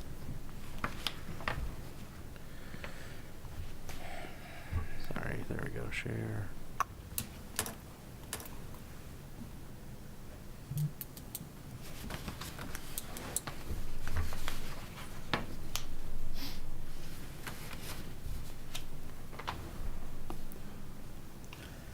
Go ahead, Brenda, you can keep. Okay. The 8060 is the bond principal for Tasseltop Snack Shack and Public Work Garage Design, and it's just broken out by segment.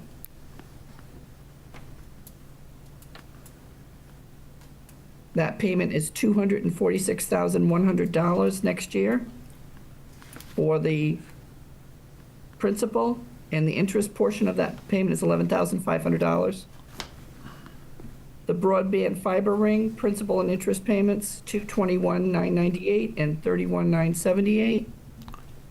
Yep. And then the ladder truck, principal and interest on the lease payment, $144,774 and $42,574.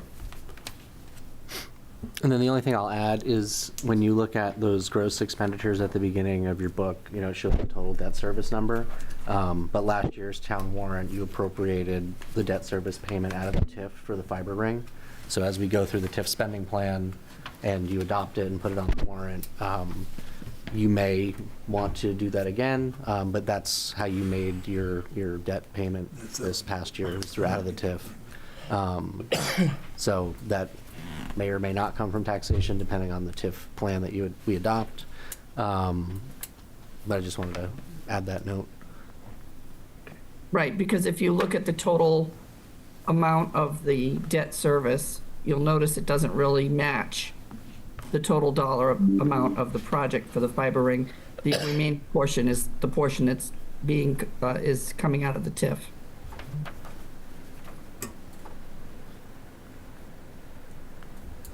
So Glenn, is that the reason there's such a difference between the 25-26 budget and then the initial request? Is it doesn't show what we could use out of the TIF? We have not well, so the TIF is an expense because what the OAV is capturing and actually, Kayla, you might be able to explain it better because you're an assessor too, right? But the OAV that the TIF is capturing is sort of an expense through taxation, but it gets appropriated to your TIF that you can spend out over the life of the TIF. Right. So I think last year you captured 311 out of the TIF for the OAV, but you spent 5 and change through the warrant. And some of that was for your fiber project. So you will adopt a TIF spending plan on the warrant, and you may spend the full capture or more, depending on what the balance of the TIF is. So that initial request is a moving target. Well, your gross expenses are not reflective of, it won't all come from taxation, I guess, is my point. Portion of it is because the OAV that's captured is a tax, essentially, but you have unspent TIF proceeds as well. Could you explain it like Riley did with the different houses and rooms? I'll do my best. I'm just kidding. I'll get a box of crayons. We'll figure. I mean, it took me a while too to kind of get the swing I'm of just how trying the to get TIFs my work. head wrapped Yeah. around it, and it's not as easy as that. Correct. And you haven't appropriated any or projected any use of undesignated fund balance for any one-time projects in this budget either, which you will discuss as board on what level of fund balance you'd like to use, if any.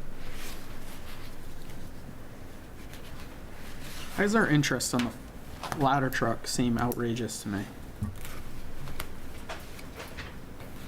Compared to, I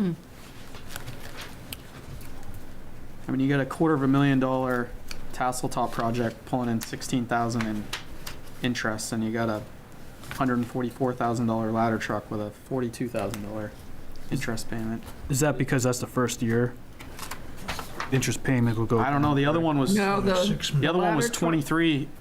The first year on the tassel top was 46, so which was high, but it was still only 230.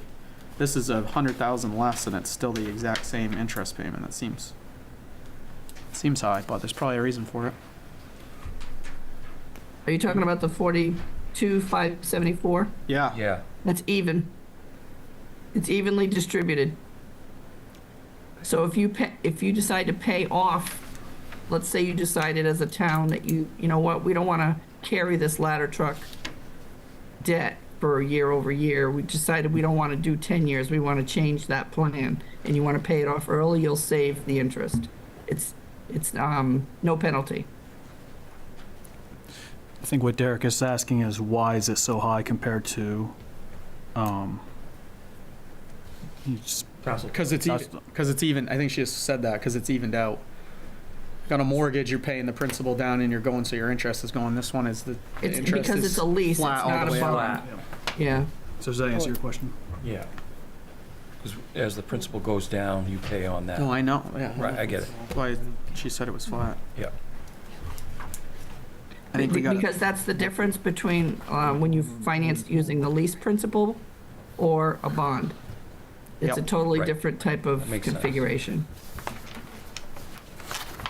Thank you. I think we need to look at that. Is what the reason I bring it up. Oh, Wasn't it kind of late? Well, that actually brings up another really. question, maybe for this workshop, but we and Brenda haven't really discussed it in depth, but it would appear that sometimes you are taking out general obligation bonds for, like, say, a projected amount of a project, and you're bonding this full amount, and then you complete a project, and you may have unspent proceeds. And I don't know a ton about the IRS rules, but as you have those unspent proceeds, they basically don't want you to arbitrage the interest and, make money on the debt that you're servicing. So what some towns will do is they'll take out a bond anticipation note, complete the project, and then convert short-term financing to the general obligation bond. But it appears that in the past, you may have, taken long-term financing out at the outset, completed a project under budget, and now you have to figure out what to do with some of these proceeds. But it may be something to discuss in the future when you do issuance, to maybe take out a note, finish the project, and then convert it to financing, so you don't have to deal with these unspent proceeds or borrowing too much money. and another example of Something that I'm still have a bone of contention over is the fiber ring borrow. I don't think I would have done it that way. We went and borrowed that money and didn't even need to spend on it for months and months. We could have maybe worked out a different arrangement where you're just spending from fund balance and not paying any interest, because this fiber ring note was 7% interest and it's taxable. And it's probably the worst. I did not like doing this particular agreement. I agree. I think there's money here to be saved if we rework things more correctly. Right. And that's the thing, I think, with your, like, if you're doing long-term financing at the outset, it doesn't really give you the ability to, because sometimes with a note, you might carry it for 3 years and only pay on the interest, and, you know, then you can convert it to a bond later. Capital improvements are one thing, you're getting something for it. Interest payments are burning money, and I just can't stand burning taxpayers' money for no reason if it can be structured differently. So between those two, you have an idea of kind of what you can present to save us some money or to rework these? It's a little, some of it's a little late now. Yeah, some of them may already be, issued, and you have your amortization schedule, whatever you want to call it. But I would say in future years, when you're thinking about issuing debt, we may want to have that discussion prior to just taking out a general obligation bond on a projected project amount. And I would say you're probably too wealthy of a community at this point to qualify for USDA, like subsidized interest loans, but it's something to look at too when you go to do your borrowing. Well, after we pay our tax bills, we won't be. You can ask the feds about that then. But I think it's based on median income, and I believe your median income is relatively high comparatively.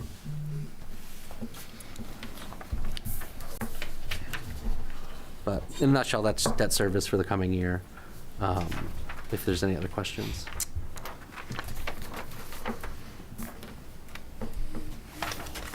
If not, we can move on to revenues. Yes. Okay. You're up, Brenda. Why don't you start with the good news, with the revenue sharing? All right.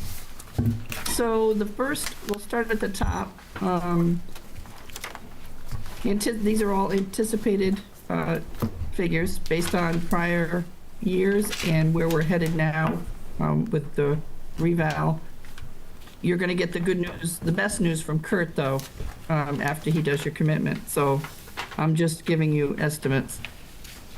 3110, which is your property tax, it's initial forecast is 22,472,201. This one here.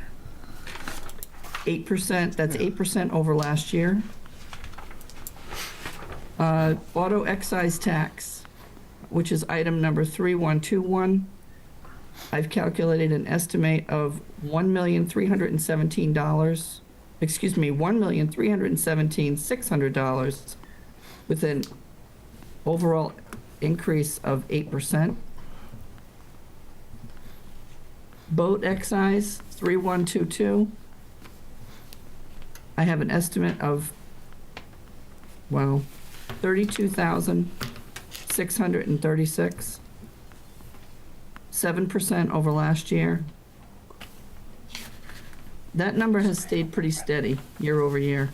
There really hasn't been much change. What does keep creeping up year over year is your auto excise. So there's always a chance that could run a little higher, which it has done year over year. Item number 3131, interest on taxes, $40,800 anticipation. 600, sorry.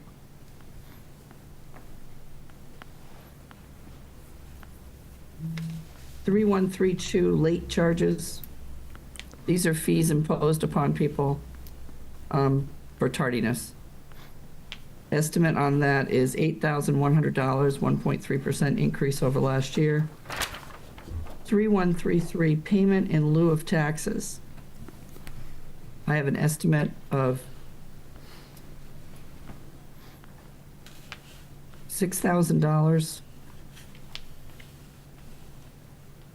which is a 20% increase over last year. 3201, revenue sharing. We did get that number. So the number that I have plugged in there is pretty solid. $549,391, which is a 13.2% increase. This was a pleasant surprise. 3202, local road assistance. This is anticipated, the $62,280 with a 1.3% increase.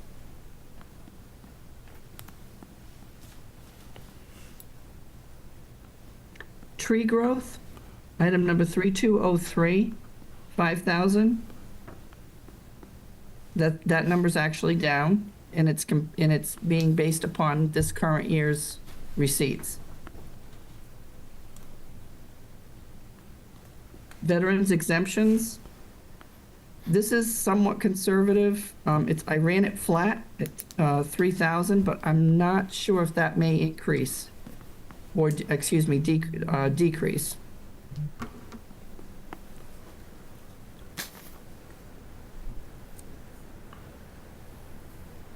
$3205 snowmobile. That is definitely down. I have an estimate of $500. That has to do with the changing climate. 3206 GA reimbursement. I have an estimate of $10,000, which is down 4.8%. We have noticed a decrease since changing over to Cumberland County for our services. They're the ones that do the reviews. Item number 3207, homestead exemption. I have an estimate of $215,000, which is 1.7% increase, and that is based on a 2-year trend. The 3208 Betty, this is an estimate. Kurt will have a strong number for you prior to commitment on that. 49,000 right now, 11.2% increase over last year. And grants, I don't really have any number at this time for any anticipated grant awards. Hearing from Riley with the CDBG, even though that wouldn't impact this particular revenue grouping, it would just be impacting her department. Other than that, I don't know of any other grants that we are eligible for right now. Yeah, I mean, we're going to evaluate the next round of the resiliency grants once they go live. Right.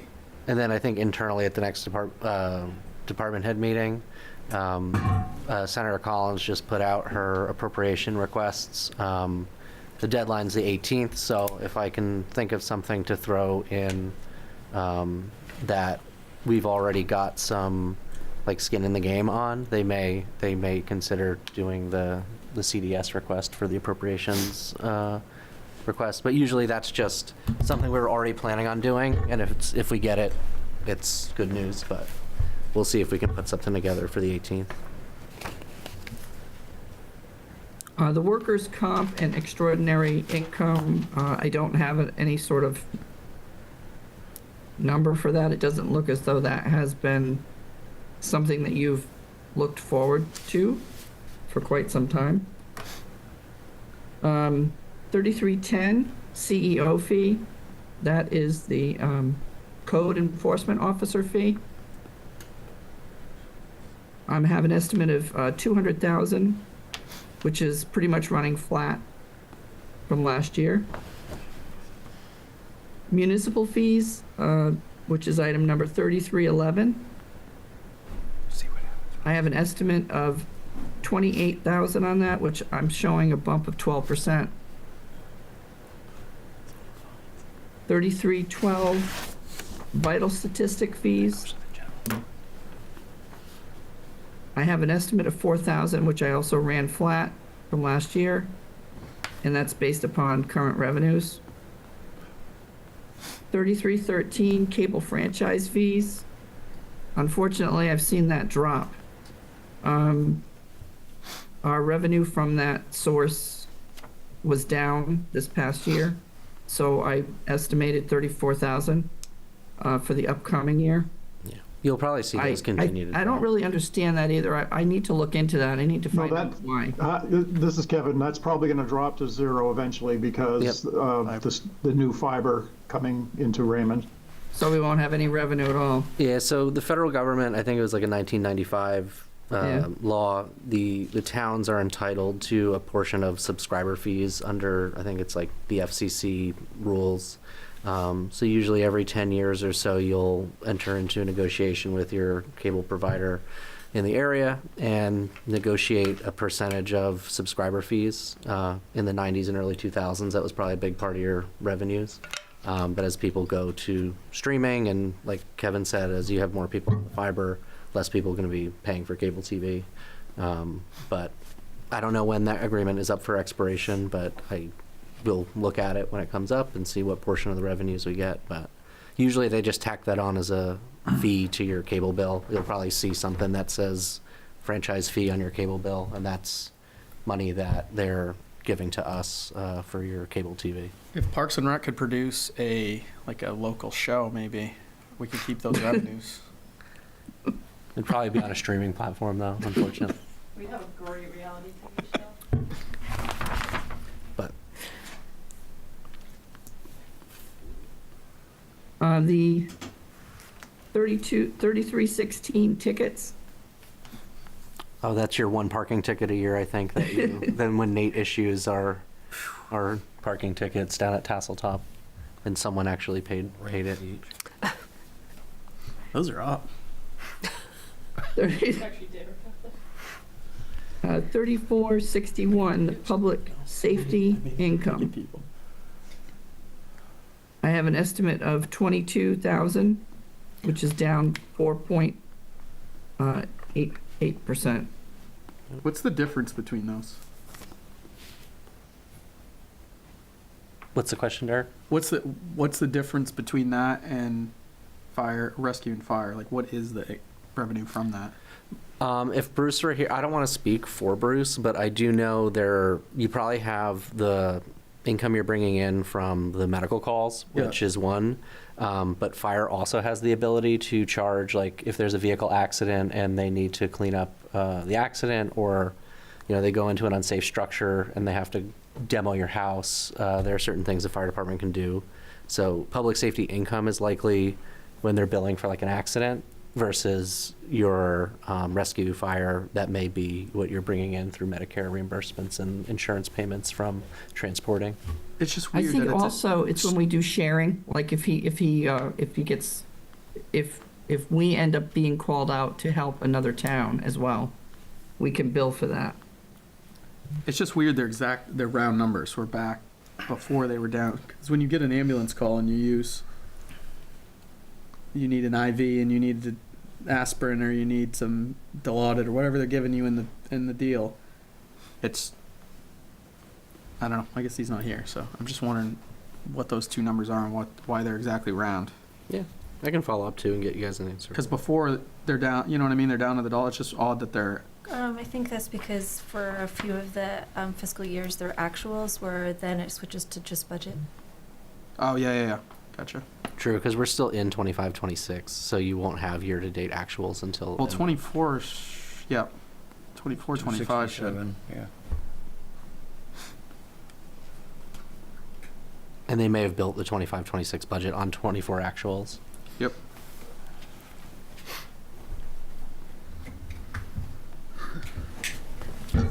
The next line, rescue and fire.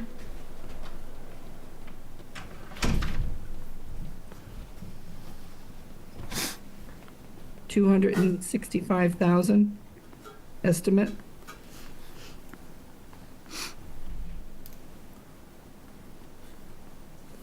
I just ran that flat. Yep. The next is animal control revenue. I went down 9.1% on that. Based on the fact that we don't have much in revenue from that area.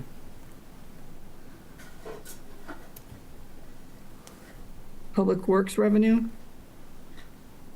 I ran that flat based on current receipts. And the year's not over yet. Do you know what we lost from the dropping from the 50?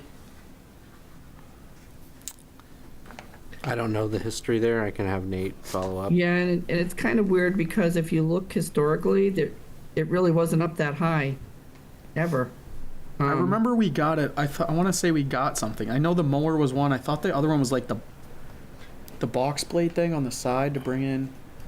There was a piece of equipment we were buying at a CIP, but it was going to bring us revenue. Mower? The mower's in here. Because we rent the mower out. The mower's in here. That's the big arm that trims all the trees and then goes down. We make good on that. That was one of the things. Was it the road cleaner?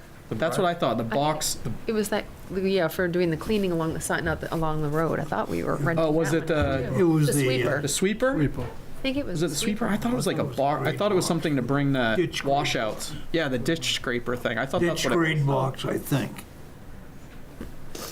Wasn't it? But We can ask Nathan next time. he's- yeah, if you can find out on that one, because we used to do it with other towns, and And it came up in our conversation with Casco on the shared garage. I do know mowing came up, so that Yeah. might be something down the road too we might do for them and bring in some revenue. But that was a pretty preliminary discussion.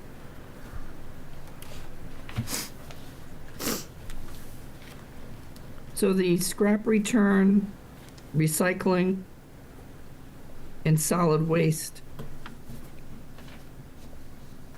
I have estimates of 250, 250, and 100 on those three categories.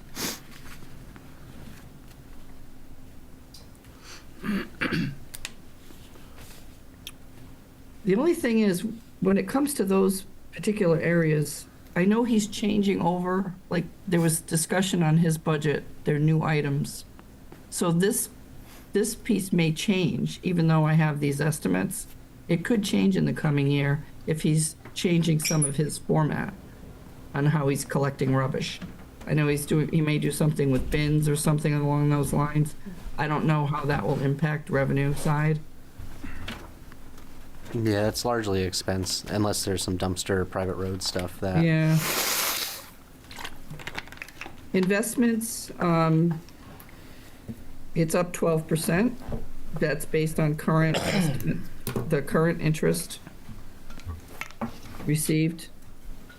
I anticipate that we may even exceed that, so that is good news. 3601 miscellaneous revenue. Based on the $11,000, I increased your estimate to 10,000, which is a 42% increase over last year. The perpetual care income is running flat, which is that's the cemetery. 4101 fire permits. Excuse me. That's down, actually. I have a lower anticipation of $1,000. 4306 library printing fees. That's also down. It was 200 last year. I have it at 100 for the upcoming year. 4310 library interest. I went up. There's the library has a separate account, and that is part of that reason for increasing that. 4311 library donations. He does a fabulous job at that. So I have the donation line. Library income. I left that.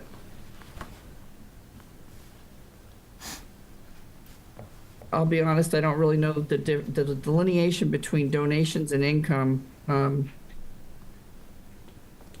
They seem to have crossed paths over the years with the way they've been recorded, so I'm not really quite certain as far as these percentages.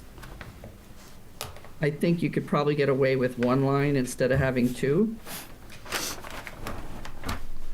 The second to the last, 4320 library securities is doing very well. We discussed that in one of the early budget sessions. I let it run flat, but it's probably going to do better. Can I ask a question in, what made it jump up so much, if you know, in 2024? From 36,000, then we went right back down to 5,000. Do we know? What made it jump? So if you look in actual fiscal year 2024, it went from like 3,000, then it went to 36,000. It jumped, it was up over 1,000%. And then we were budgeting still the 5,500. I just didn't know what that fluctuation was from. I don't remember. I think it has to do with the way the money was invested, because that's a security. Mm-hmm. So if the market was doing bad at that time, that's the only thing I can think of. Right now, it's doing quite well. Yeah, that's 1,000% increase. Do you think maybe it booked a revenue of a donation there? It's on the historical side. I don't know. Yeah, it's a couple I mean, I'd have to go back and look and see if that was like some sort of error. Well, if you look above it, the income went from 75 to 296, 75,000 to 296. Mm-hmm. So that was a big decrease. So maybe they were just accounted wrong. Yeah, I mean, you may get big donation years too if someone dies, or unless anyone knows the history there. I don't know the history, but isn't that about the time that they became a town department? Maybe they gave us whatever they had for fundraising funds, like whatever they had. Well, initially maybe initially the initial donation contribution back in the day was about $100,000. They did turn that over to the town, and that was invested. And at present, I believe the value at the beginning of this calendar year was around 136. So when those revenues come in, they're automatically deposited. We have that set up through the security company. But I don't really know what took place in 23, 24. If you'd like me to go back and look, I can certainly find that out for you. I might be able to.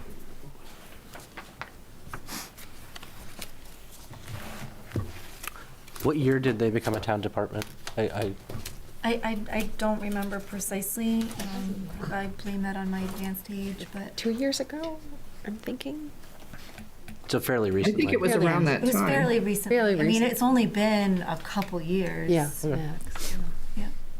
Yeah. So that's my guess as to what that was. That was They were in that was 23. what they had for funds. You acquired their whatever bank Yes, accounts like they we had. acquired them. Yeah. Yeah.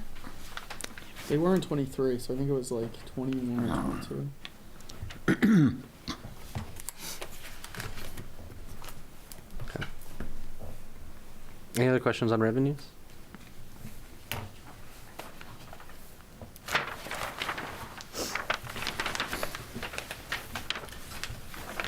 All right. If not, I will hand it over to Kevin to go over the IT budget. Let me just pull it up.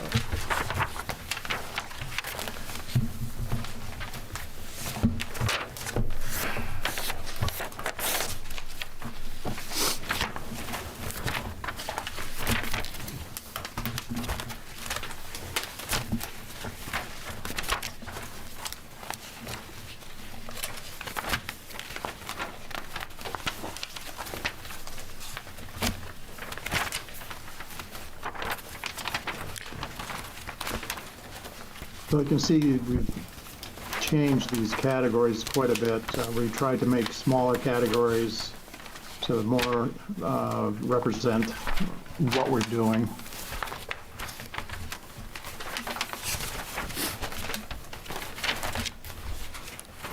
Everybody got where they're supposed to be? We're still flipping, so just bear with us a moment.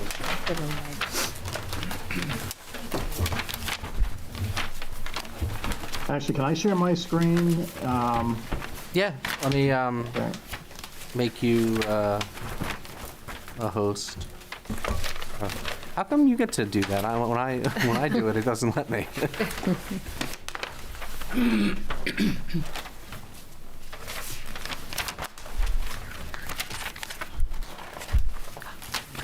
Hit allow, so you should be good. It's supposed to be in 6. Yeah, it's under 6 and it's after library. Oh, keep going. Paper. Let's see, where you at? Assessing? So I don't see the spreadsheet now, but I would see what I'm suggesting to you, which should be the General same technology. as on the spreadsheet. Wait a few. Yep, you got capital up. Yep.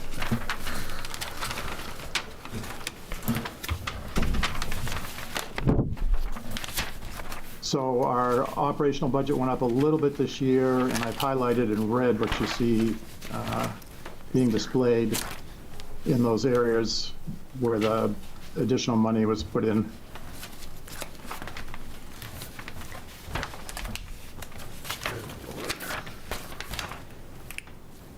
So in the infrastructure network, the Starlink backup, which is part of the fiber project to create 2 Starlink antennas, one at what we call our P1 nodes, which is the town office, or actually the future up in the JSMS building, and one at the fire station.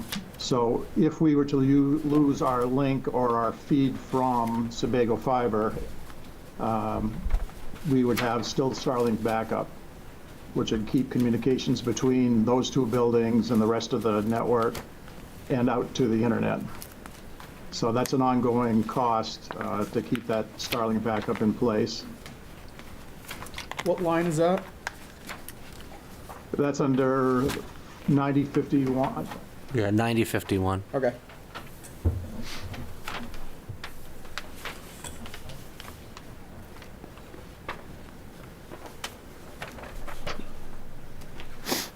And if you look at the screen down further under infrastructure security, that went up. We're putting with a thing called CA4K, which is a badging infrastructure for all of our locks, and give you an ID card. Eventually, the goal is to have everybody with an ID card, the department they're in with their picture, and they can badge through the locks that they are authorized to. That interfaces with the Active Directory services that Windows operating system provides. So instead of having 2 sets of credential locations, everything is controlled through 1 set.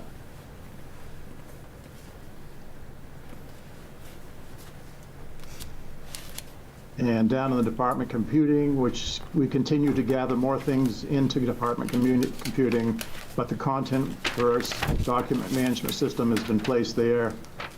And ongoing, we'll probably put the town cloud thing, software as we go into that department so we can see that. So the difference between department computing and infrastructure things are things that the end user has their hands on, applications, not the structural things that support all of those in the servers. So we're trying to make a good separation, a clear separation between end user use and infrastructure use.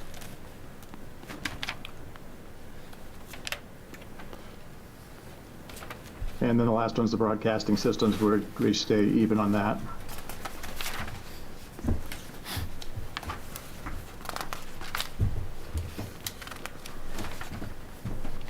And so the infrastructure server, just to go over those, things are, you know, 36 seems like a high number, but the number of servers and drives we have, especially now, the price of these things have gone up tremendously. A single drive, which we have almost 200 drives if you look at all the different servers. A single drive is $600 to replace. And if you've been following the cost of memory, RAM upgrades have almost tripled in the cost. So, and the same thing with batteries have gone way up too. So we're hoping that those numbers will cover what we see in the coming year.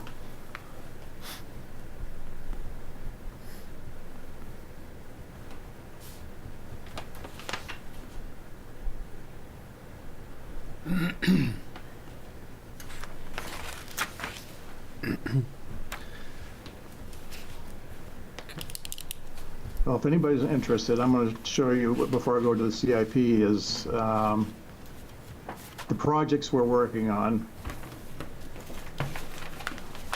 So can you all read those?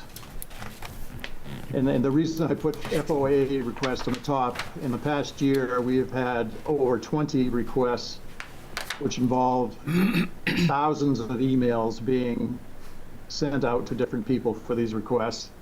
And I know Mel's just trying to keep us busy. So that's been something we haven't seen in previous years. The fiber ring is one of the biggest projects we've ever undertaken also. And that's a multi-year project, which we're right in the middle of now. The town office and the fire station, District 1, now have lit fiber, and we're in the process of getting those connected up to the firewalls so that we can take advantage of the higher speeds.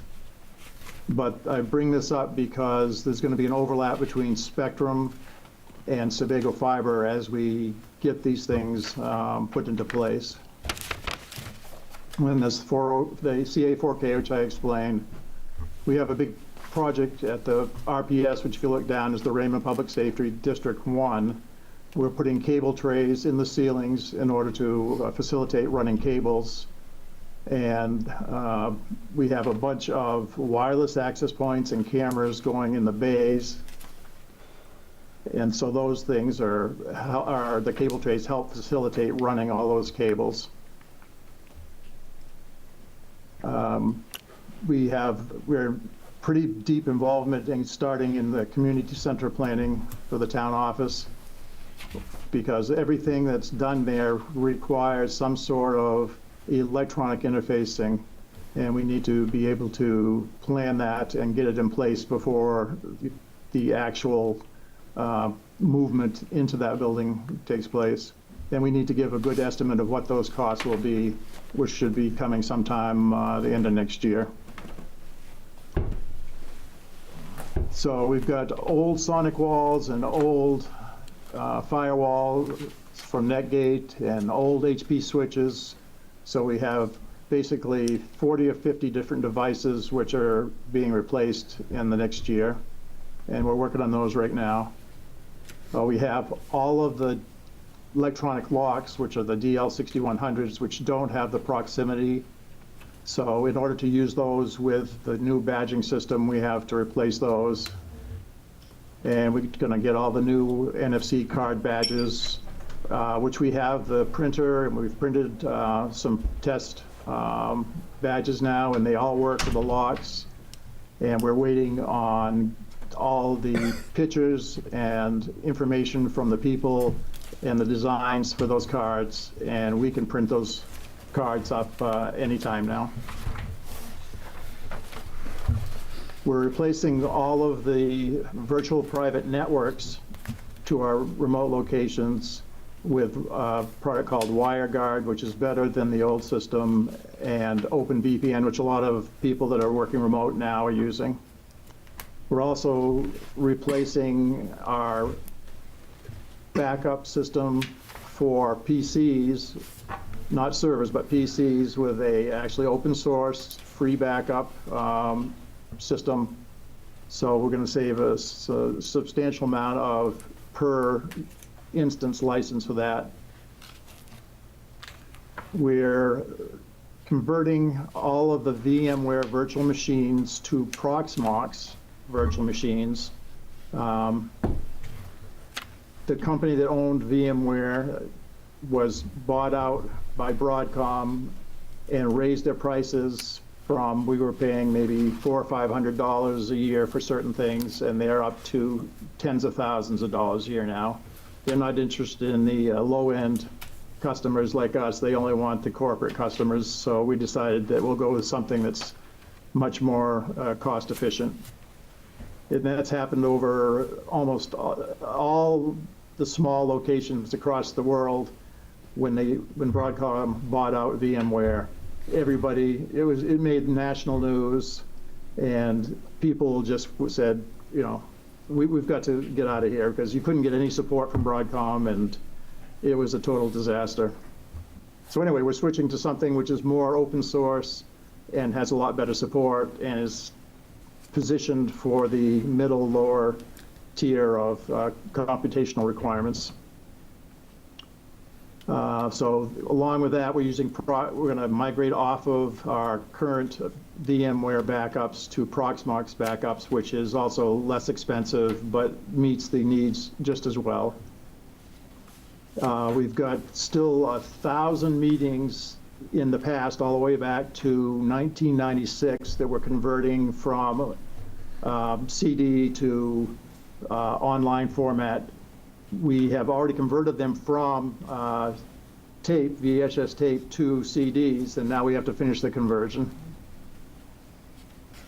We're going to try to clean up a lot of the audio on a lot of those old meetings with some software, which is really good now because AI has given us the ability to do that. And along with that, we plan in the future to go to all of the meetings that we have online, which will be over 2,000 at that point, and create video AI minutes, which will give us, you know, what happened in the meeting, who said what, along with being able to jump right into that meeting video by clicking on it. We have the document management implementation, the document management server, and we own that software, and I think Glenn is working on who is going to be the project leader for that, and we'll support that implementation. One of the big things, if everybody hasn't noticed, if they're on the latest Windows 11, is the AI intrusion on all of your computers.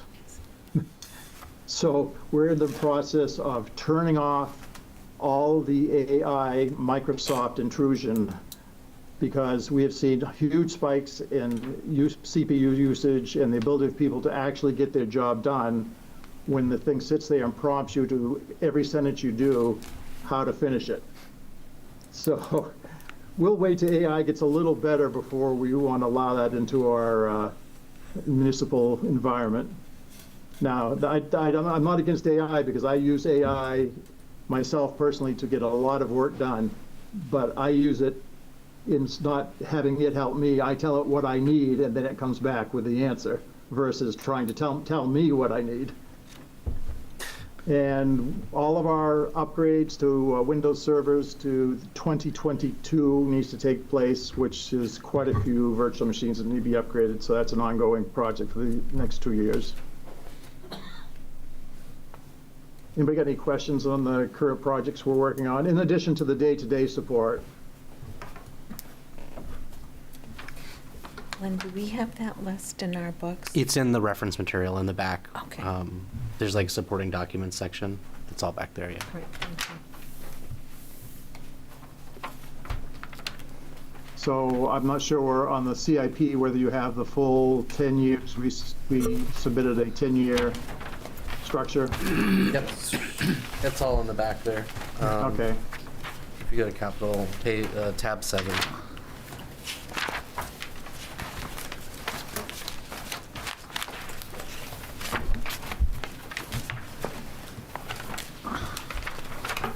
Glenn, did you have this, the two SIP documents in there also? Sorry, a lot of paper noises. I couldn't hear what you said. Do you have the two CIP budget documents that I gave you? Yep, I have this year's upcoming request for the 79.5, and then all of your supporting materials in there as well. Okay, good. I gave them like an executive summary at the beginning, and then the rest is there.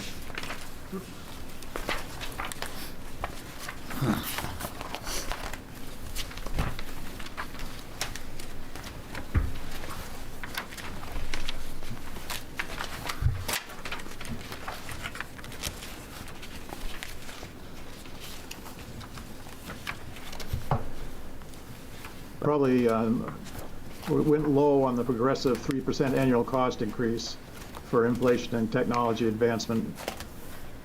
None of us had any idea what was going to happen once this AI, and I don't. Started taking over data centers and using all of the physical and electrical resources that they're using, which has led to huge increases in costs for all of our hardware and the price. Everybody's paying more for electricity right now too because of that.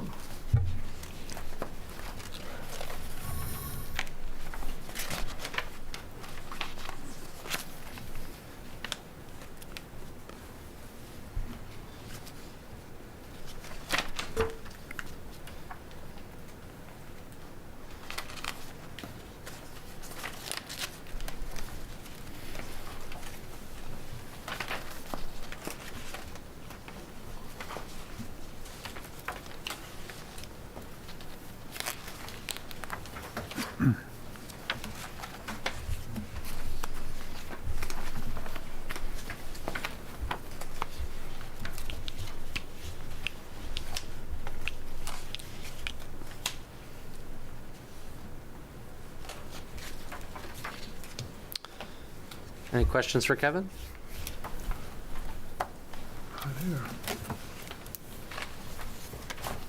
It's a lot. Yeah, I mean, we try to include everything, like the equipment life cycle policy, things like the, CIP versus operational guidelines.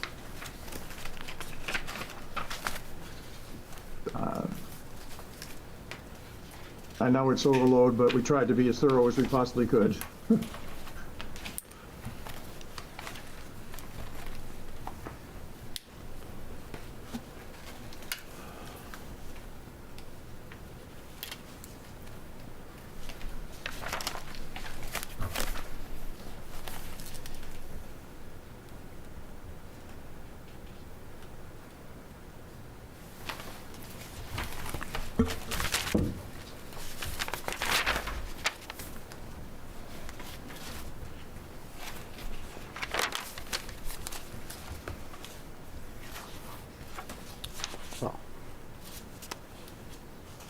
There's no questions for Kevin. I do have just a couple things because we did bookmark another workshop that was sort of going to be open-ended depending on what we needed to work on. I know I have a couple things that I have planned for that workshop, but if anyone has stuff that we'd like us to prepare for that we didn't cover the departmental stuff, we need to go over the TIF appropriation plan for the coming year.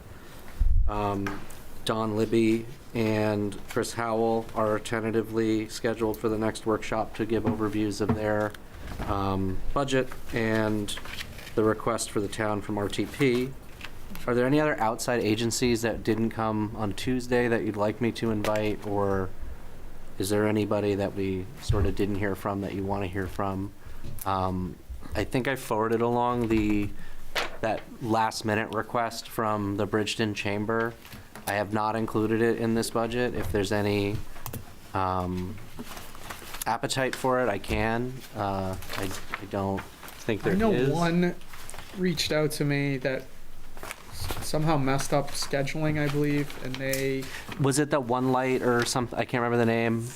I believe so. They were on their way here. They came to the town office. They went to the wrong didn't realize place. it was here. They'd be happy to come back, but we said, we have all the info. If it comes up, we can... Yeah, they reached out to me. I gave them your number. Yep. But if you don't have any questions for them, I won't make them come back. And for the other one, I think that for me, for precedent, I think that by, submitting the application so late, I feel like just for me, that's just like, everyone else did the... Our cutoff is typically December 31st, but again, we just sent it along, you have it. It's not in the budget, and it won't be unless the consensus is to put it in. Typically, we've supported the Wyndham Chamber, not the Bridgeton, and that came from an interim director. I think they were just grasping at straws. Yeah, I mean, I think it was like 10% or more of their, like, it was a significant ask, I think more than your total appropriation from last year for all outside agencies. $16,000. Yeah.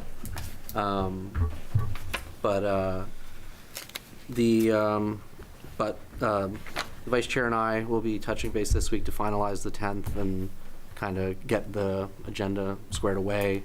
If we need another workshop, I believe Finance Committee scheduled for the 18th, and informally, Select Board was also available if we needed another additional workshop, but we can always have more workshops. Yeah. Sounds good. I block off all of March typically when no vacations, no PTO, it's budget season. So we're looking at 10th for the next one? The 10th is the next regular meeting.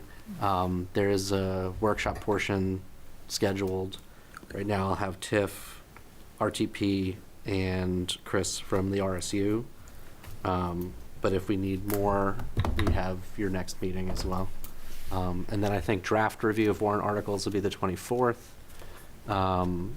And we'll meet internally to start working on that after the 10th, so they're ready for you all on the 24th. So on the 10th, you're going to have a regular select boards meeting first, and then you'll have a workshop afterwards? We would probably want to talk about how we want to structure it, but my guess is probably end of the meeting, because you have Senator Nangle coming for sentiments that he wants to present to the board. So I just didn't want to keep a bunch of outside agencies waiting if we had a 4-hour workshop. Maybe knock out the action items and then go into workshop after. Seems logical, unless we want to have them endure our regular meeting or our workshop meeting. Probably not. And our workshop meeting was slated for 6 p.m., is that correct on this? Yeah, it was tentative if we needed it, so it'll just be when the regular select board meeting ends, we can go into workshop. Okay. So what time should we be here? That's something you're going to let us know. I mean, the open meeting, so you can come as early as we start, but I mean, we'll have to kind of finalize the agenda tomorrow, and I'll be in touch with you all, so you know. Perfect. You think we're gonna probably bump that time up though, right? Instead of starting at our normal 6, because then we'll be 6, the meeting plus a workshop. We'll be out here at 11. Well, I was actually, when we talk tomorrow, I was going to ask if we could start earlier for an executive session to finish the fire contract with some time. I just don't know if we want to start a little bit earlier if you have the availability as a board. But that was something we were going to kind of work through tomorrow. Okay. What's the earliest you can start next week? Early, because I don't want to be here till 11. Okay, what's the earliest you can start?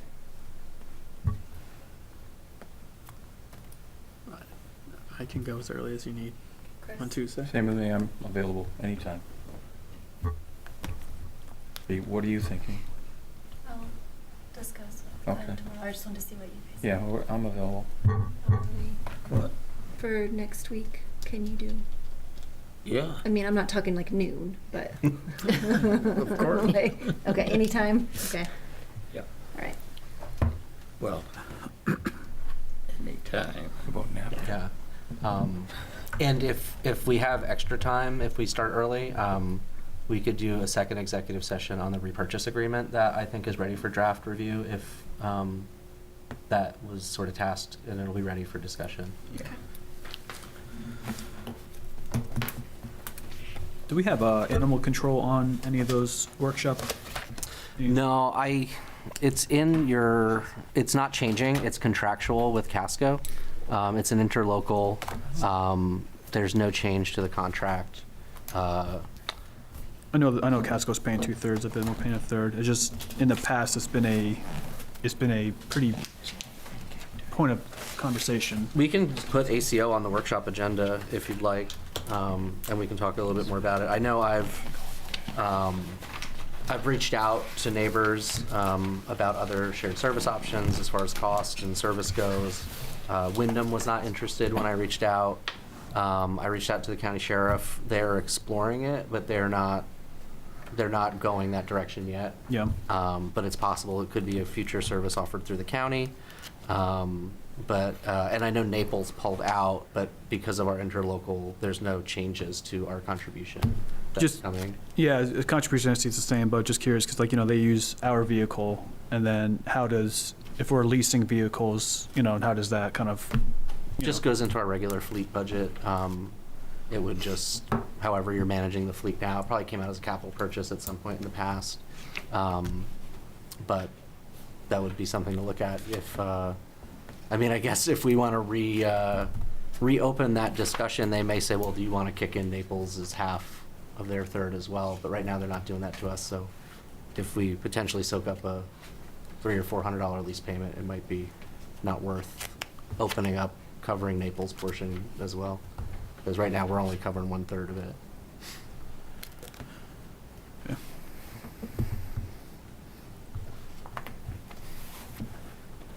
So I've got ACO, TIF, RTP, and the RSU tentatively for workshop.